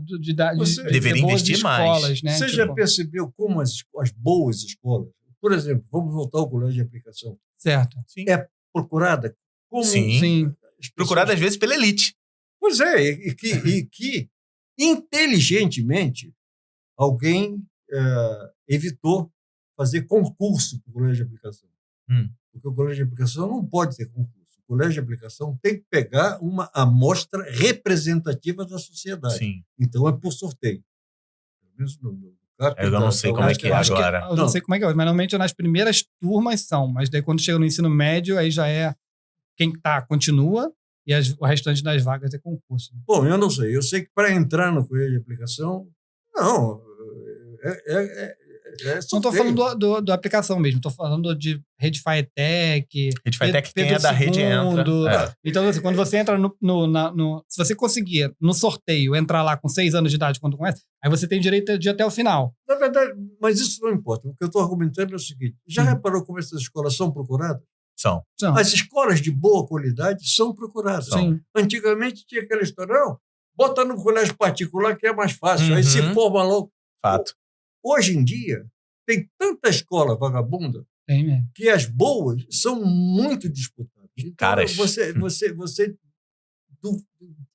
não duvida, você não ter certeza que se o governo investir em educação, os alunos vão procurar essas escolas. Vão procurar essas escolas. Não. Tudo que é de boa qualidade é procurado. Verdade. Tem razão. Então, se investir em educação, continuar investindo e cobrar, a solução é essa. Sim. O caminho é esse, não tem outro caminho. A gente aqui no Curso em Vídeo faz nosso trabalho de formiguinha, de verdade. Vai chegar e vai falar assim, mas não adianta. Eu estou fazendo a minha parte, o Cauê está fazendo a parte dele, você está fazendo a sua. Ou a gente ajuda a pagar a escola de uma criança numa condição melhor, entendeu? Isso. Tipo assim, tem que ter o apoio da sociedade mesmo. Isso. Acho que mais da sociedade. Eu consigo esperar mais. Eu cansei de esperar, sabe? Eu tô tentando fazer o meu. Eu assisti um excelente podcast recentemente. Então não foi o nosso, né? Não, era um tal de Cauê entrevistando um sujeito chamado Guanabara, que nome esquisito, lá da Bahia. Excelente. Eu recomendo que vocês assistam. Bom. E nesse descobri que você faz uma coisa que eu sempre fiz e não estava percebendo por quê. Devolver. Sim. Devolve. Exato. Aquilo que você recebeu. Sim. Eu recebi de graça. Sim. Tanta coisa que eu aprendi. Então, devolve. Se porventura você não tiver grande especialização ou conhecimento numa área ou noutra, procura devolver, ajudando a quem quer estudar, ou financiando. Olha, uma das coisas que eu vou aproveitar para fazer um jabá aqui. A gente fez um negócio legal. Nós estamos numa campanha, que é o Anjos da Escola, em que a gente está captando doações. Nós fizemos nossas doações, estamos captando nossos ouvintes aqui. E essa campanha Anjos da Escola, ela já financia a escola. Esse ano está financiando de 17 crianças. E a meta é para o ano que vem pagar a escola para 20 crianças. Não só a escola. Não é só a escola. Alimentação, uniforme, livros. Tudo. Mas não é em lugar que, que tem a FATEC, em Cefet. São em situações de São Gonçalo, em situações em que não tem escolas, em escolas de qualidade. E o Anjo na Escola, que é uma iniciativa da Baster, que a gente se juntou, a gente junta dinheiro durante um ano para no outro ano pagar a escola no ano inteiro para essas crianças. Então a gente está se juntando, você vai anjos.cursoemvideo.com, você pode entrar lá, vai ter as informações, você consegue fazer uma doação, tem a prestação de contas, tem uma instituição, tudo direitinho. Eu não ia entrar nisso se não fosse tudo direitinho. Não tem que entrar assim, porque a educação é essencial. Educação muda vidas, Pirô. Exatamente. É essencial. Olha só que maneiro. Vai aparecer o QR Code aqui do Anjo da Escola, não vai, Kevin? Tipo assim, para o pessoal ver lá e colaborar. Porque é o seguinte, essa é a forma que a gente tem de devolver. Eu não sou professor. Então, tipo assim, eu vou tentar doar para poder garantir que vou ajudar que o filho do porteiro vá para uma escola de direito, que o filho da empregada vá para uma escola de direito, enfim. E olha que maneiro, cara. Eu sempre acreditei que a educação mudava vidas e tal. Eu tinha o Piropo como uma referência, ele me ajudava a complementar os meus conteúdos. E aí, hoje, conversando com ele, eu ajudo ele a complementar os conteúdos dele hoje. Muito bacana. Eu espero que você, na sua casa, um dia tenha essa sensação. É muito bom. Então, eu vou dar o meu relato com o Peru. E tenha este privilégio, porque ensinar isso é muito legal. É um privilégio. Saber ensinar direitinho, bonitinho as coisas que as pessoas entendam, é um privilégio e é um raro prazer. Eu ia falar isso antes, mas aí a gente perdeu a onda, mas essa tua frase me trouxe um negócio muito bom. Sabe o que eu faço com os meus melhores alunos hoje? Eu indico a eles a ajudar os outros alunos que estão com dificuldade. Eu falo, cara, você quer ampliar muito o teu conhecimento? Você quer virar um ótimo profissional? Pega quem tá sofrendo ali, quem tá apanhando de matéria e ensina essa parada. Tenta ensinar para ela, tenta tornar comum assim como é comum para você. Você vai ver que você vai melhorar absurdamente. Eu tenho vários alunos que fazem isso. Então, assim, faça isso também na sua escola, na sua faculdade, no seu grupo de estudo.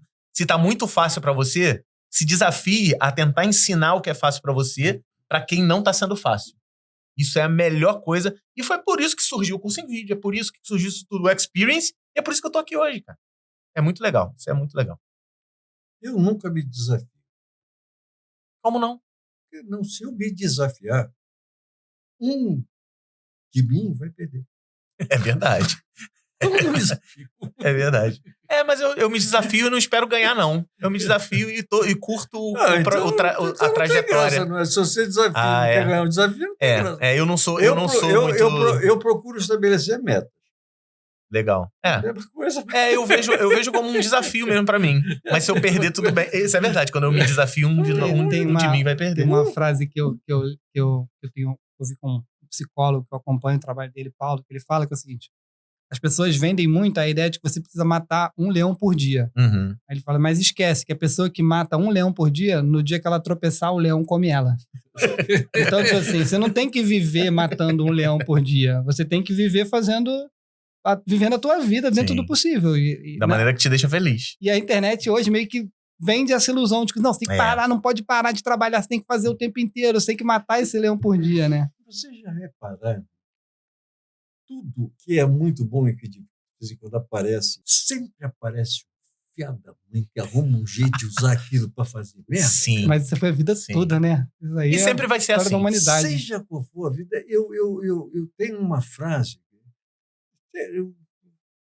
não está na moda, foi um teatrólogo. 2 frases que eu mantenho sempre à mão porque eu uso com frequência. Uma do Nelson Rodrigues que diz: a humanidade não deu certo. Uhum. E outra é do Einstein. Na verdade, eu tive dúvidas. Quando me disseram que essa frase é do Einstein, eu fui pesquisar e realmente é do Einstein. A da ignorância? Só existem 2 coisas infinitas: o universo e a estupidez humana. Mas eu ainda não tenho certeza quanto ao primeiro. Como é que pode, cara? Internet, você vê o que a internet trouxe de bom. Vocês que pegam uma porcariazinha dessa e começam a conversar com um amigo, um parente seu que está na Austrália, você não tem ideia do que isto significa comparado com a dificuldade que você tinha para se comunicar com alguém que estivesse na Austrália há 20 anos atrás. Mas é outra realidade, o cara nunca viveu isso, né? Não estava lá. Para o nosso ouvinte, isso o aí normal. Vai ser o que me espanta mais o mau uso mesmo. Não tem problema, não. Você vai. Se não for o fato de você. Não, há 20 anos atrás ninguém conversava pelo telefone. Pois é. Então você não tinha um motoqueiro que está indo fazer uma entrega e está mexendo ao mesmo tempo no celular. Pois é. Você não tinha o cara que dirigia e está ao mesmo tempo mandando mensagem no WhatsApp, né? Então hoje você está cheio de maluco aí conectado num momento em que ele nem deveria estar, né? Tipo, o telefone, olha, não tem muito tempo. O telefone nas escolas hoje é um problema. Quando começou essa cadeia de cafés que está... Starbucks está indo embora agora. Quando foi, eu fui no... Do Brasil, só mais lá fora. Eu fui no primeiro Starbucks. Do Brasil? Não, no mundo. Do mundo. O primeiro Starbucks fica em Seattle. E o Starbucks começou junto com o começo da internet e junto com o Wi-Fi. E ele começava a disponibilizar, né? Por padrão, em todas as lojas, Starbucks fornecia Wi-Fi de graça. Quando o Wi-Fi era um negócio... A galera ia trabalhar lá até hoje, né? Pois bem, quando eu viajava muito, com muita frequência. Meu filho morou alguns anos em Nova York. De 95, de 90 e poucos a 2000 e pouquinho, nesse período. E foi justamente quando essas coisas estavam começando. E sempre que eu ia, mesmo que eu não fosse para Nova York, se fosse para a Europa ou para qualquer lugar dos Estados Unidos, eu voltava fazendo escala em Nova York, passava lá uma noite, via meu filho e voltava para o Brasil. E aí ia para o Starbucks da Pennsylvania Station, da Penn Station, e de lá eu falava, não era vídeo. Era até nessa época que a gente usava o Skype, né? Exatamente, chamada de Skype, com as pessoas no Brasil, que se não fosse isso, se eu ligasse do meu hotel, eu ia pagar uma fortuna. Essas coisas mudam mudam a comunicação humana, o comportamento das pessoas. E mudam para o bem. E aí aparece um cara... descobre um jeito de esculhambar com esse troço e fazer... Sabe o que eu faço em sala hoje? Eu até lancei uns vídeos, assim, o Kevin, que tá gravando aqui a gente, ele que tá editando. Eu tenho feito muito isso nas primeiras aulas. Eu prefiro, ao contrário de você, eu prefiro o aluno que tá chegando, porque eu consigo moldar ele melhor, mostrar algumas coisas para ele. A minha primeira aula é sempre assim, abre o G1, ou abre qualquer cara de notícia aí para você. Aí ele abre uma notícia qualquer, eu falei, agora vamos mudar a manchete dali de cima. Via JavaScript, eu ensino um comando que ele muda a manchete para uma coisa mais absurdas do mundo. Pois é. E aí eu falo assim, agora tira print e manda para tua mãe. Você acabou de gerar um negócio que... Viu como é fácil fazer para quem sabe fazer? Os caras ficam assim, tipo... A gente consegue ver a cabeça deles explodindo, sabe? Eu fico, é assim que as pessoas fazem hoje, na maldade. Então parem de acreditar no que as pessoas fazem e agora vocês já sabem fazer e entendem a facilidade que é gerar esse tipo de conteúdo falso. Cara, vocês estão me fazendo lembrar agora da guerra do Linux. Essa eu participei. Isso. Todo mundo que chega pra mim e fala assim, mas Linux é uma bosta, eu falei, qual é o seu celular? É Android? Joga ele fora. Porque a base é a mesma. Não, mas o problema é que os seus correligionários tinham uns que eram radicais. Sempre. Cara, e a gente já falou várias vezes aqui no Experience que toda radicalidade é burra. O que eles vinham me esculhambar porque eu usava o Windows. Mas, o MSX. Aliás, amanhã eu vou a um evento do MSX, mas amanhã... vai ter o MSX Rio. O Ricardo vai estar lá? Ricardo organiza. É o Ricardo Pinheiro? Ricardo Pinheiro é nosso chapa, deu aula lá no curso de vídeo também. Que ótimo. Mas, enfim... Empolgação. Você veja como é fácil, como os mal-entendidos são fáceis de ser criados. Criaram um clube do MSX. Sim. Meu primeiro computador foi o MSX, eu queria entrar no clube do MSX. E quando eu ouvi falar do clube do MSX, eu escrevi uma coluna mencionando, certo? Uhum. Mas o meu objetivo era dizer, poxa, olha que bacana, criaram um clube do MSX. Eu disse, o que é MSX? A maioria das pessoas não sabiam o que era MSX. E o MSX foi, você sabe, agora perguntando, o que era o MSX? O que significa MSX? Tem um monte de significado. Tem aqui o pessoal mais fala, a lenda mais famosa, que eles mesmos o criador falou, era Microsoft... Experimental. Não, Expansion. Tem um monte de gente que... o próprio criador disse que depois que não é, mas nem o próprio criador repete a mesma frase depois. Mas, enfim, o que era o sistema operacional MSX? A Microsoft foi uma das principais, né? Não foi uma das principais, foi ela que criou. O MS é de Microsoft. Não sabia, não. Com certeza absoluta, isso é certo. Legal. Certo? Qual era o objetivo? Porque a Microsoft tinha lançado... Essa história vale a pena. Pesquisem no sítio do grupo a história do o MSX OS foi a Microsoft mesmo. Do sistema operacional. MSX OS. Não. Do PC, do primeiro PC. O Windows? É o MS-DOS. MS-DOS. Procurem a história do MS-DOS. Foi comprado pelo Bill Gates. O Windows, ele olhou pra mim com uma cara de porra, não fode, cara. O Windows 3.1 é moderno. Sim, lógico. Nasceu em 91. Sim, um parênteses aqui rapidinho. Eu adorava... Aliás, não, na verdade, não. Você tem toda a razão. São 10 anos de diferença só. O MS-DOS foi o sistema operacional do primeiro PC Sim. da IBM PC, que foi lançado em 1981. Uhum. E o Windows, o primeiro Windows que era usável foi o 3.1, que foi lançado em 1991. Eram 4 disquetes. Exatamente. Tinha 10 anos de diferença e nós estamos de 81 para 2024, são 25, 23 anos. Um parêntese que eu quero abrir aqui, eu me divertia bastante quando eu escrevia no Tech Tudo. E eu adorava quando na mesma semana, eu falava sobre história da computação, aí eu olhava do Piropo, era a mesma coisa. Eu falava, caraca, parece que eu tô combinando com ele o que a gente vai falar. A gente meio que, às vezes, escrevia mais ou menos a mesma coisa.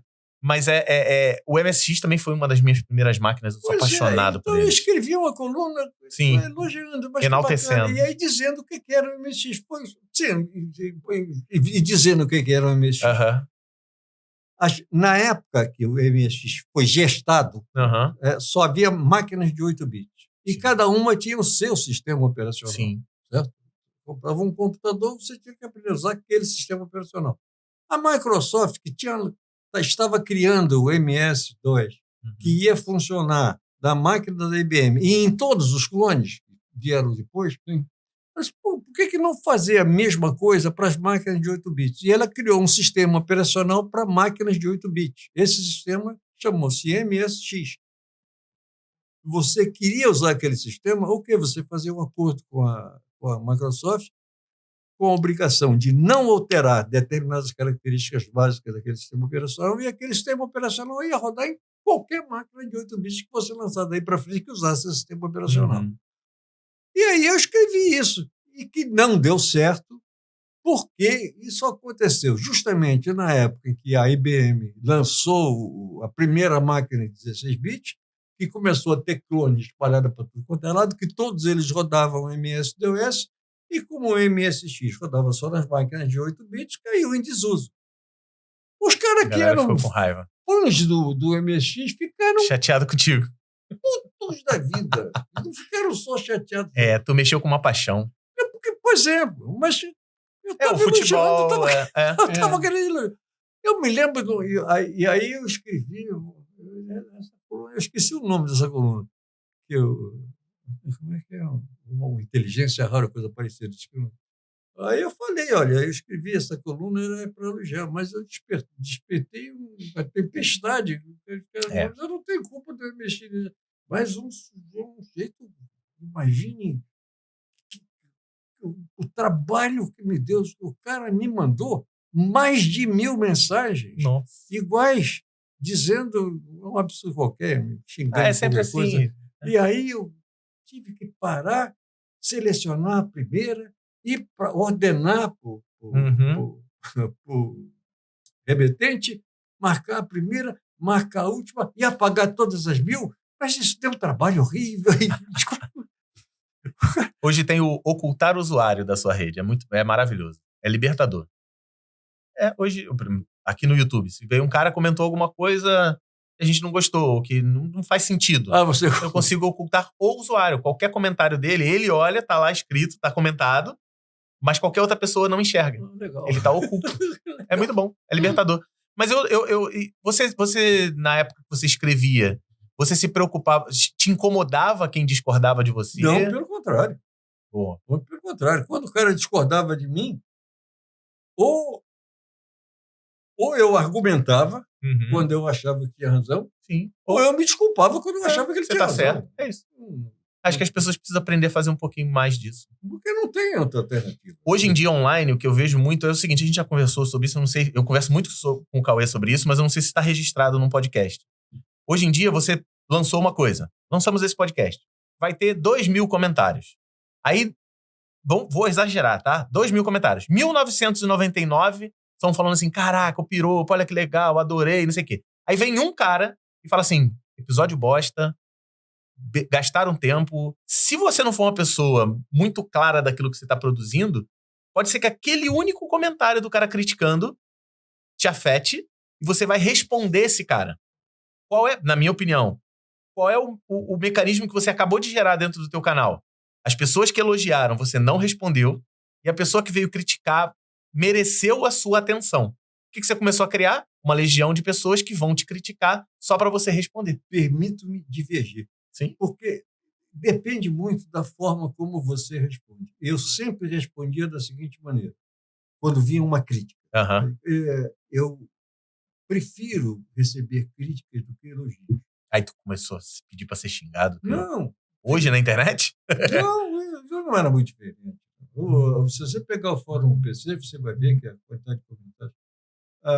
Porque o elogio me agrada, faz bem para o meu ego, mas não acrescenta absolutamente coisa alguma. Concordo. A crítica me faz pensar, e se a pessoa tem razão, eu sou obrigado a concordar e aprendi alguma coisa com isso. Então, eu escrevia isso e depois, ou se o cara tivesse me criticado, eu achava que ele tinha razão, eu pedia desculpa, é isso mesmo, tem razão. Ou eu explicava por que eu achava que tinha razão. E isso funcionava. Eu sempre me respeitava por causa disso. Mas tinha uns caras do Linux que eram contra o Windows. Tinha a galera do Windows que é contra o Linux. Tinha mais. As pessoas esquecem que se souber os dois, consegue ganhar dinheiro em qualquer um dos dois. Você tá aí ouvindo esse podcast, tá te trazendo várias experiências interessantes, né? A gente tá trazendo muita gente legal, mas eu não sei se você conhece o canal onde você tá vendo esse podcast. Ele se chama Curso em Vídeo, ele existe desde 2013 e traz vários cursos pra vocês. Então aceita o meu convite, assiste esse podcast até o final, mas depois não esquece de acessar cursoemvideo.com ou até mesmo o nosso canal do YouTube, o canal Curso em Vídeo no YouTube, e dá uma olhada na quantidade de informação que a gente tem, tanto de hard skills quanto de soft skills, aqui gratuitamente para você. Como a gente falou bastante de merda, e quando você falou de saneamento básico, eu lembro de quando eu fui visitar o Vaticano, que ficou uma coisa bem marcada na minha cabeça. Já foi em Vaticano? Já. Aí tem lá uma torre gigante e tem umas janelinhas para fora, que era onde ficava a privada. Aquele foi o primeiro sistema sanitário do... Olha, se você quer saber qual foi o primeiro sistema sanitário, entra no Sítio do Piropo. Sítio do Piropo. Fala o endereço, por favor. www.bepiropo.com.br. Sim. Lá tem as colunas do Piropo, etc. E tem, além disso, tem mais lá uma seçãozinha chamada Engenheiro BP Darim. Clica lá.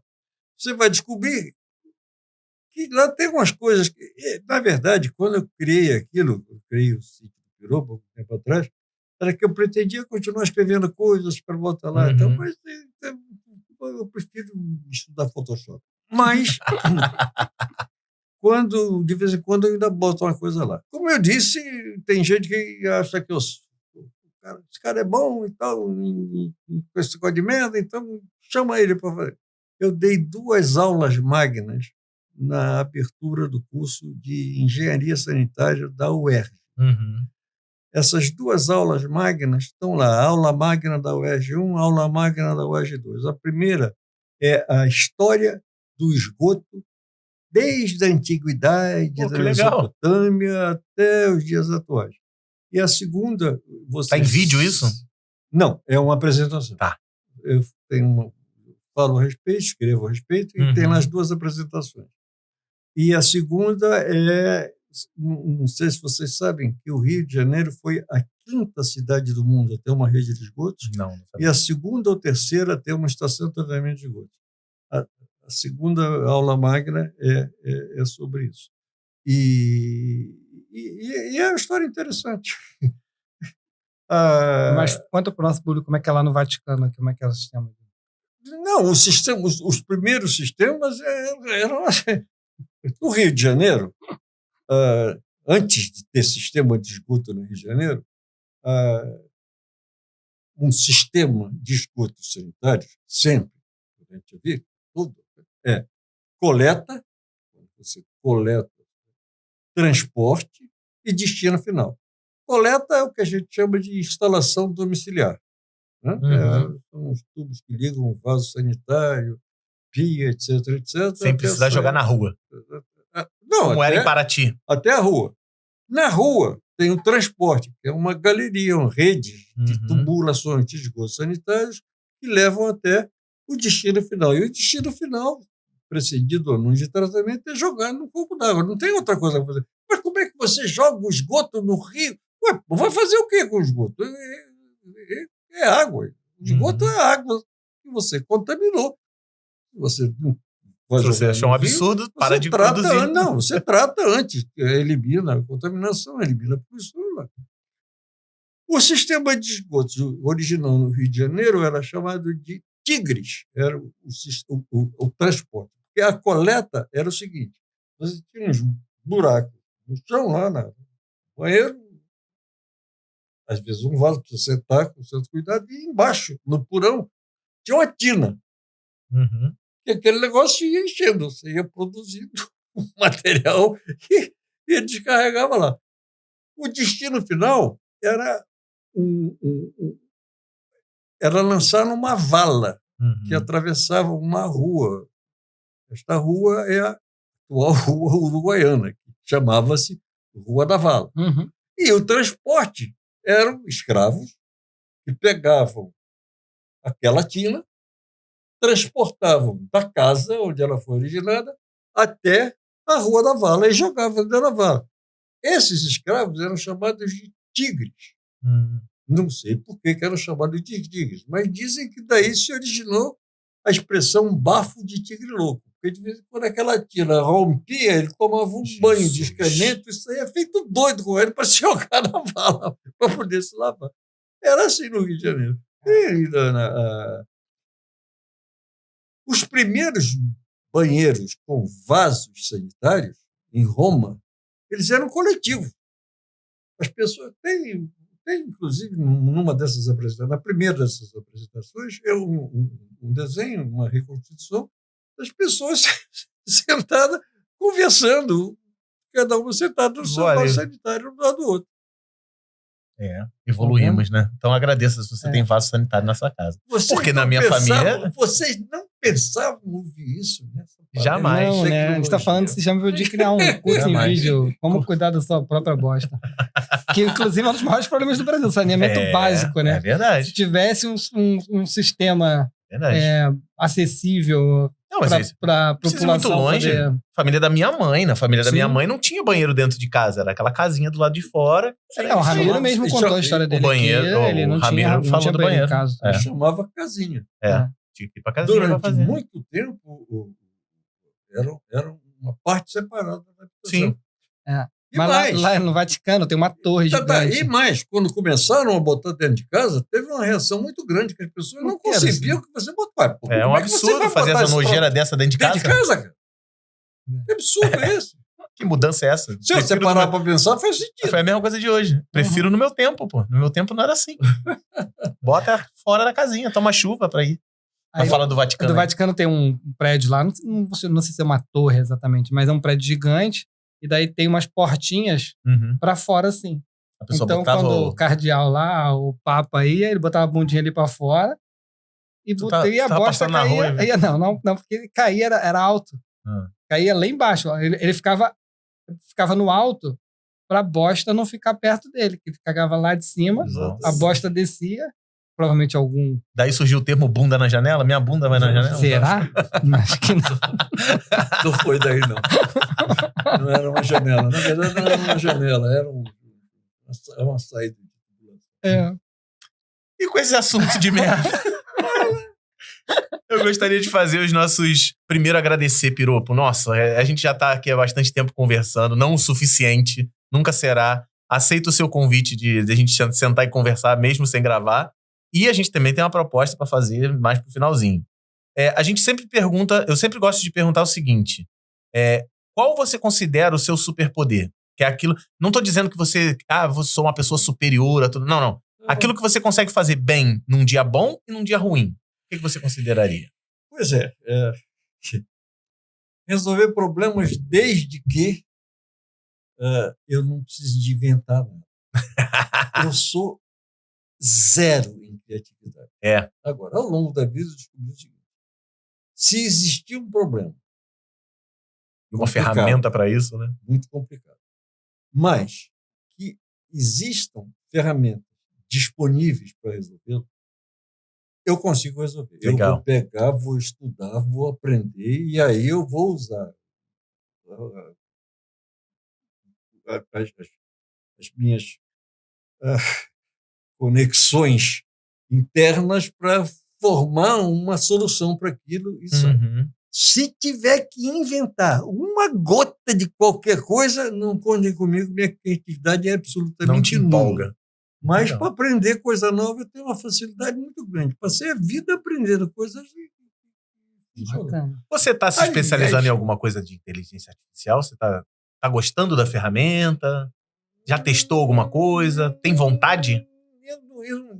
Não é uma coisa que me atraia muito, não, sabe? Porque eu tenho receio do que a inteligência artificial vai fazer acostumando as pessoas a não fazerem exatamente aquilo que eu acabei de dizer, aquilo que você resolver problemas. O teu medo é o que a inteligência artificial sugerir a pessoa fazer sem questionar. Sem questionar, sem raciocinar, sem pensar sem usar lógica, sem usar o raciocínio lógico. Entendi. Porque se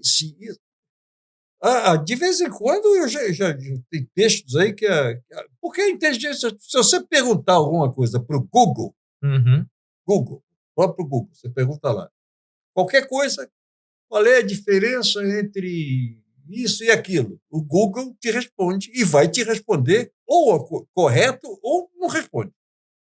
A inteligência artificial inventa. Alucina. Estão usando o termo alucinar. Ela inventa coisas. Isso é um perigo desgraçado. Porque é a tal história. Ela cria notícias falsas. Ela cria coisas que não são verdade.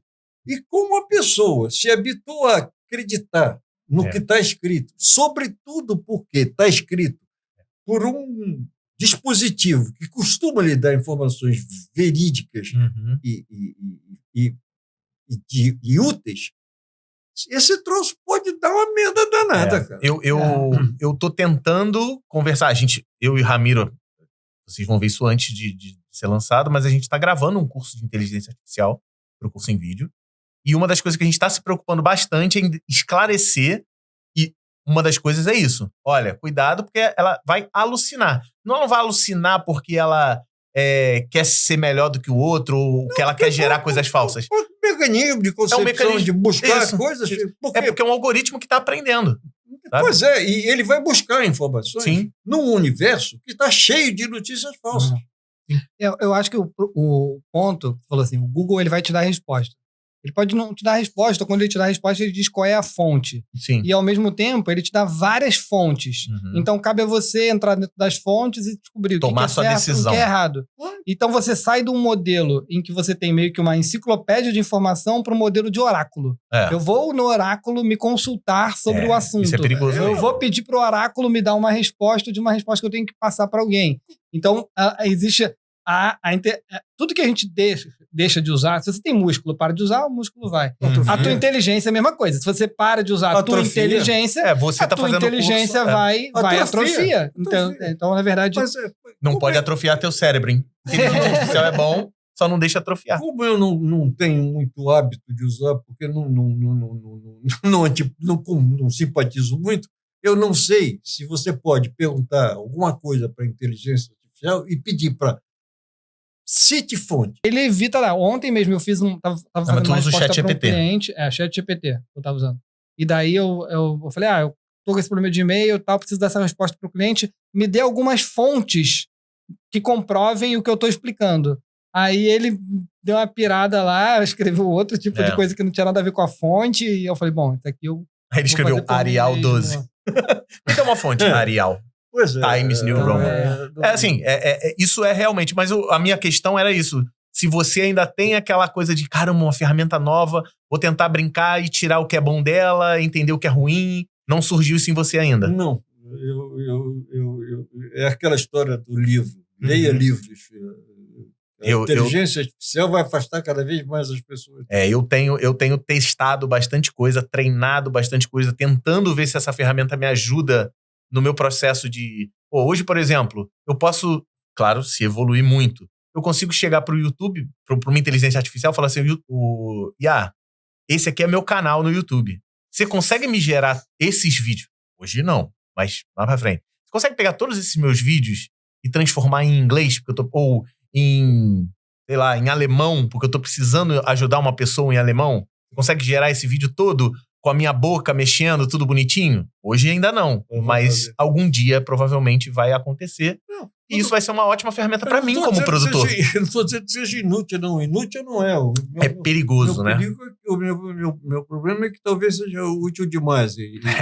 Eu acho que essa questão da alucinação, ela também passa muito pela história das pessoas que falam coisas que elas não têm certeza. É aquele teu amigo maluco. Como se tivesse certeza. Eu só preciso falar com convicção que a pessoa vai acreditar. E isso é uma coisa que eu tenho treinado, inclusive, em minhas filhas, para tipo assim, cara, quando você usar a palavra assim, você tem certeza, cara, ter certeza, você tem que ter certeza do que você está falando. Você não tem dúvida nenhuma.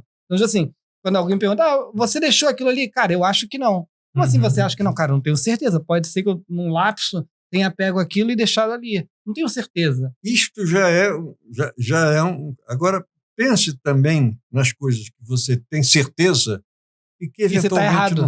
Exato. Porque você tem certeza. Uma coisa que eu gostei muito de ouvir de você aqui, que eu acho que é um superpoder teu, foi a tua capacidade de, tipo, eu quero a crítica. Que a crítica eu vou aproveitar dela. Porque as pessoas gostam muito dessa massagem no ego. Eu acho que muito da tua evolução provavelmente se deve a aceitar bem a crítica, né? Porque as pessoas se ofendem muito com a crítica, não querem ouvir. Aí, como hoje na internet tem todo tipo de resposta, aí eu vou numa pessoa que sabe o que está falando, mas ela não me dá a resposta que eu quero, então eu vou procurar um outro. Daí cai no sabichão. Por exemplo, investimento, que é uma área super... tem várias nuances. Aí se você cair num sabichão, o sabichão vai te levar pra um monte de coisa que vai botar o dinheiro no bolso do sabichão. Negócio ruim, Mas se alguém chegar pra você e falar, cara, dinheiro é o seguinte, tu guarda um pouco todo mês e vai guardando, e não mexe, que é o básico, tu vai ter dinheiro no final. A cara, não, mas isso é muito difícil, isso demora muito, isso não sei o quê. Eu vou atrás do sabichão que tá me vendendo uma criptomoeda. Eu quero o tigrinho que vai dobrar meu dinheiro em 24 horas. Tipo, Às vezes não é um Como é que é a frase do... É um cara que acredita mesmo naquilo. Como é que é a frase do Nelson Rodrigues? Mas às vezes é um sabichão, às vezes é alguém que acredita naquela lorota, né? Como é que é a frase? A humanidade não deu certo. A humanidade não deu certo. É isso aí, vou levar lá pra mim.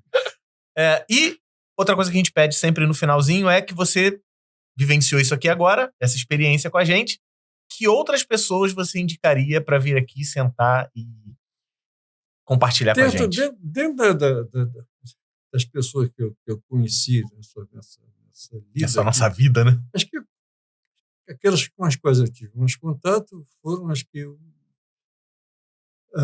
quando eu escrevia no Globo, eu ia à redação. Hoje em dia tem pessoas que escrevem em lugares que nunca foram lá. Mas eu gostava de conviver com as pessoas. E lá conheci pessoas extraordinárias. Uma delas, por exemplo, é a Cora Rona, que foi minha editora durante muitos anos. É uma pessoa que tem um bom humor finíssimo. A Cora ainda escreve no Globo, não escreve? Escreve ainda. Ela tem uma coluna no Globo ainda. Então, Cora Rona, Cate, Carlos Alberto Teixeira, também. Vocês eram muito parças, né? Esse é uma figuraça.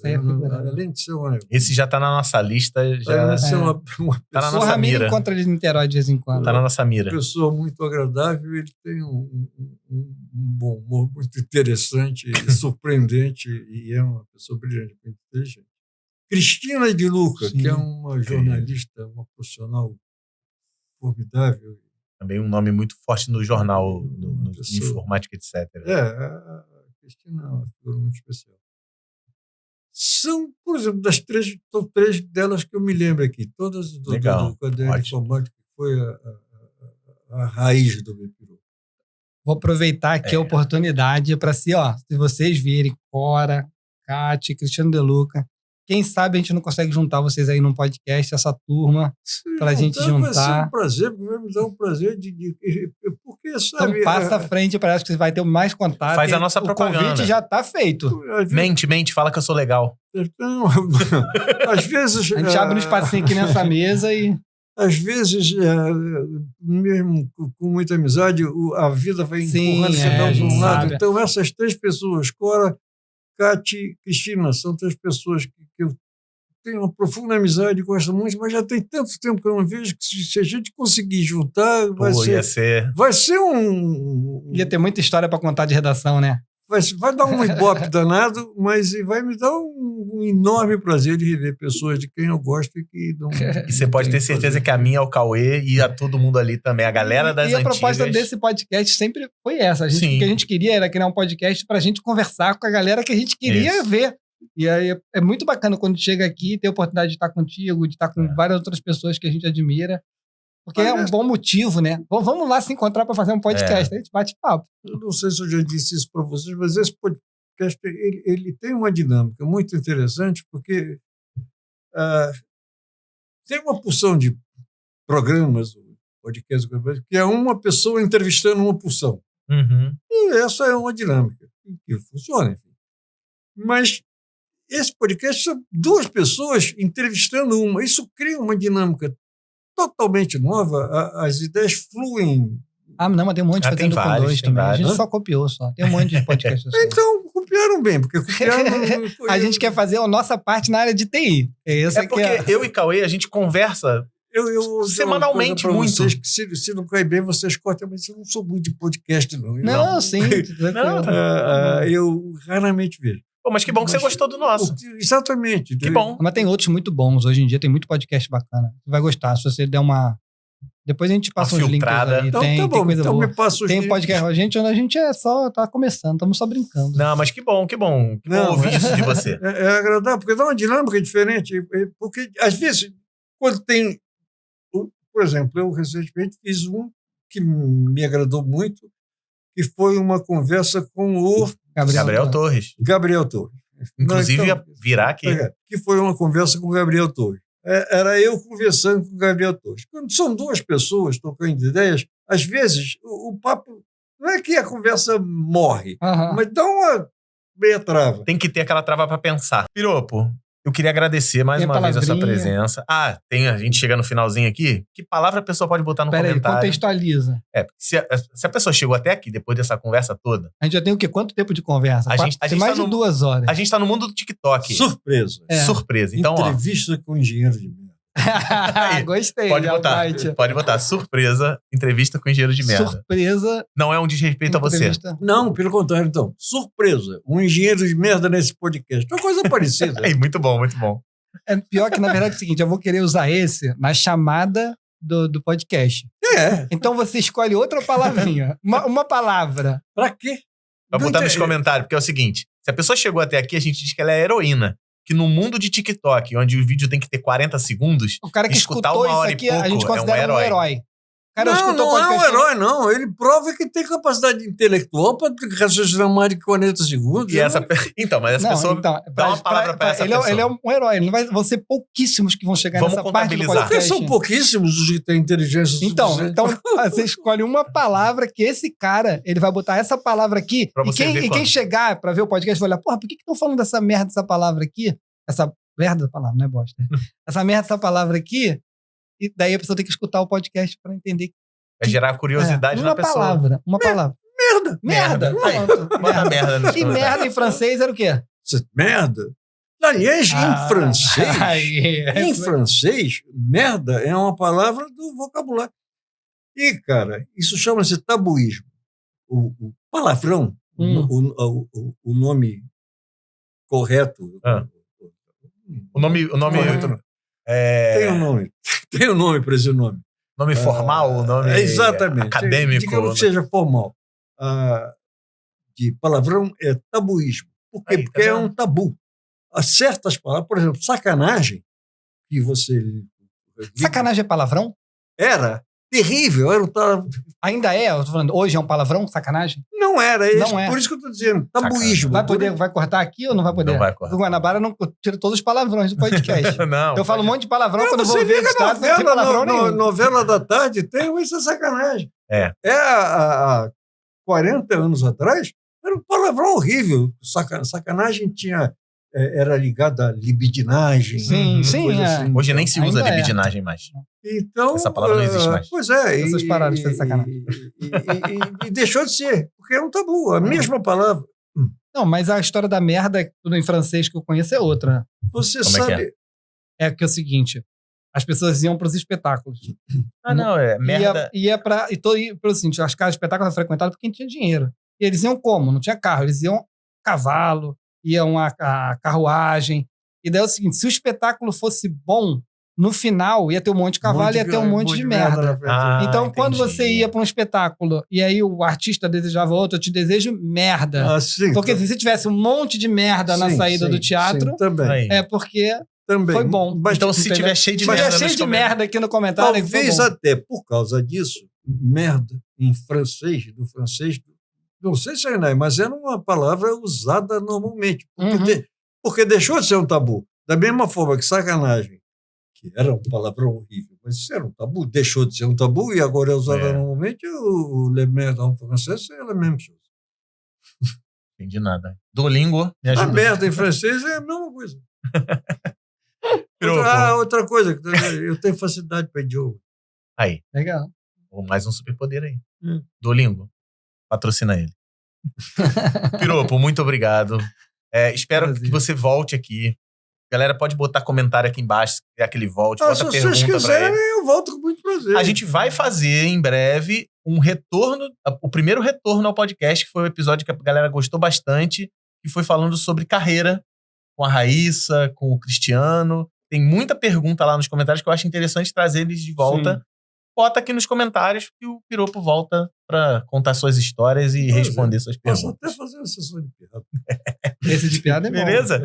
E você, na sua casa, não esquece, deixa o like, compartilha, mostra para as pessoas. Você tem um tio antigo da área de TI que ele não tá vendo o curso em vídeo? Fala, olha só, meu professor lá, o Guanabara, falou assim, vê se você conhece o Piropo. Lembra do Piropo na época lá do Jornal o Globo? Olha só que ele deu uma entrevista aqui, conversou com os caras durante mais de 1 hora e tem muita história pra contar. Beleza? Então é isso. A gente volta no próximo episódio. Um grande abraço e tchau, tchau. Tchau.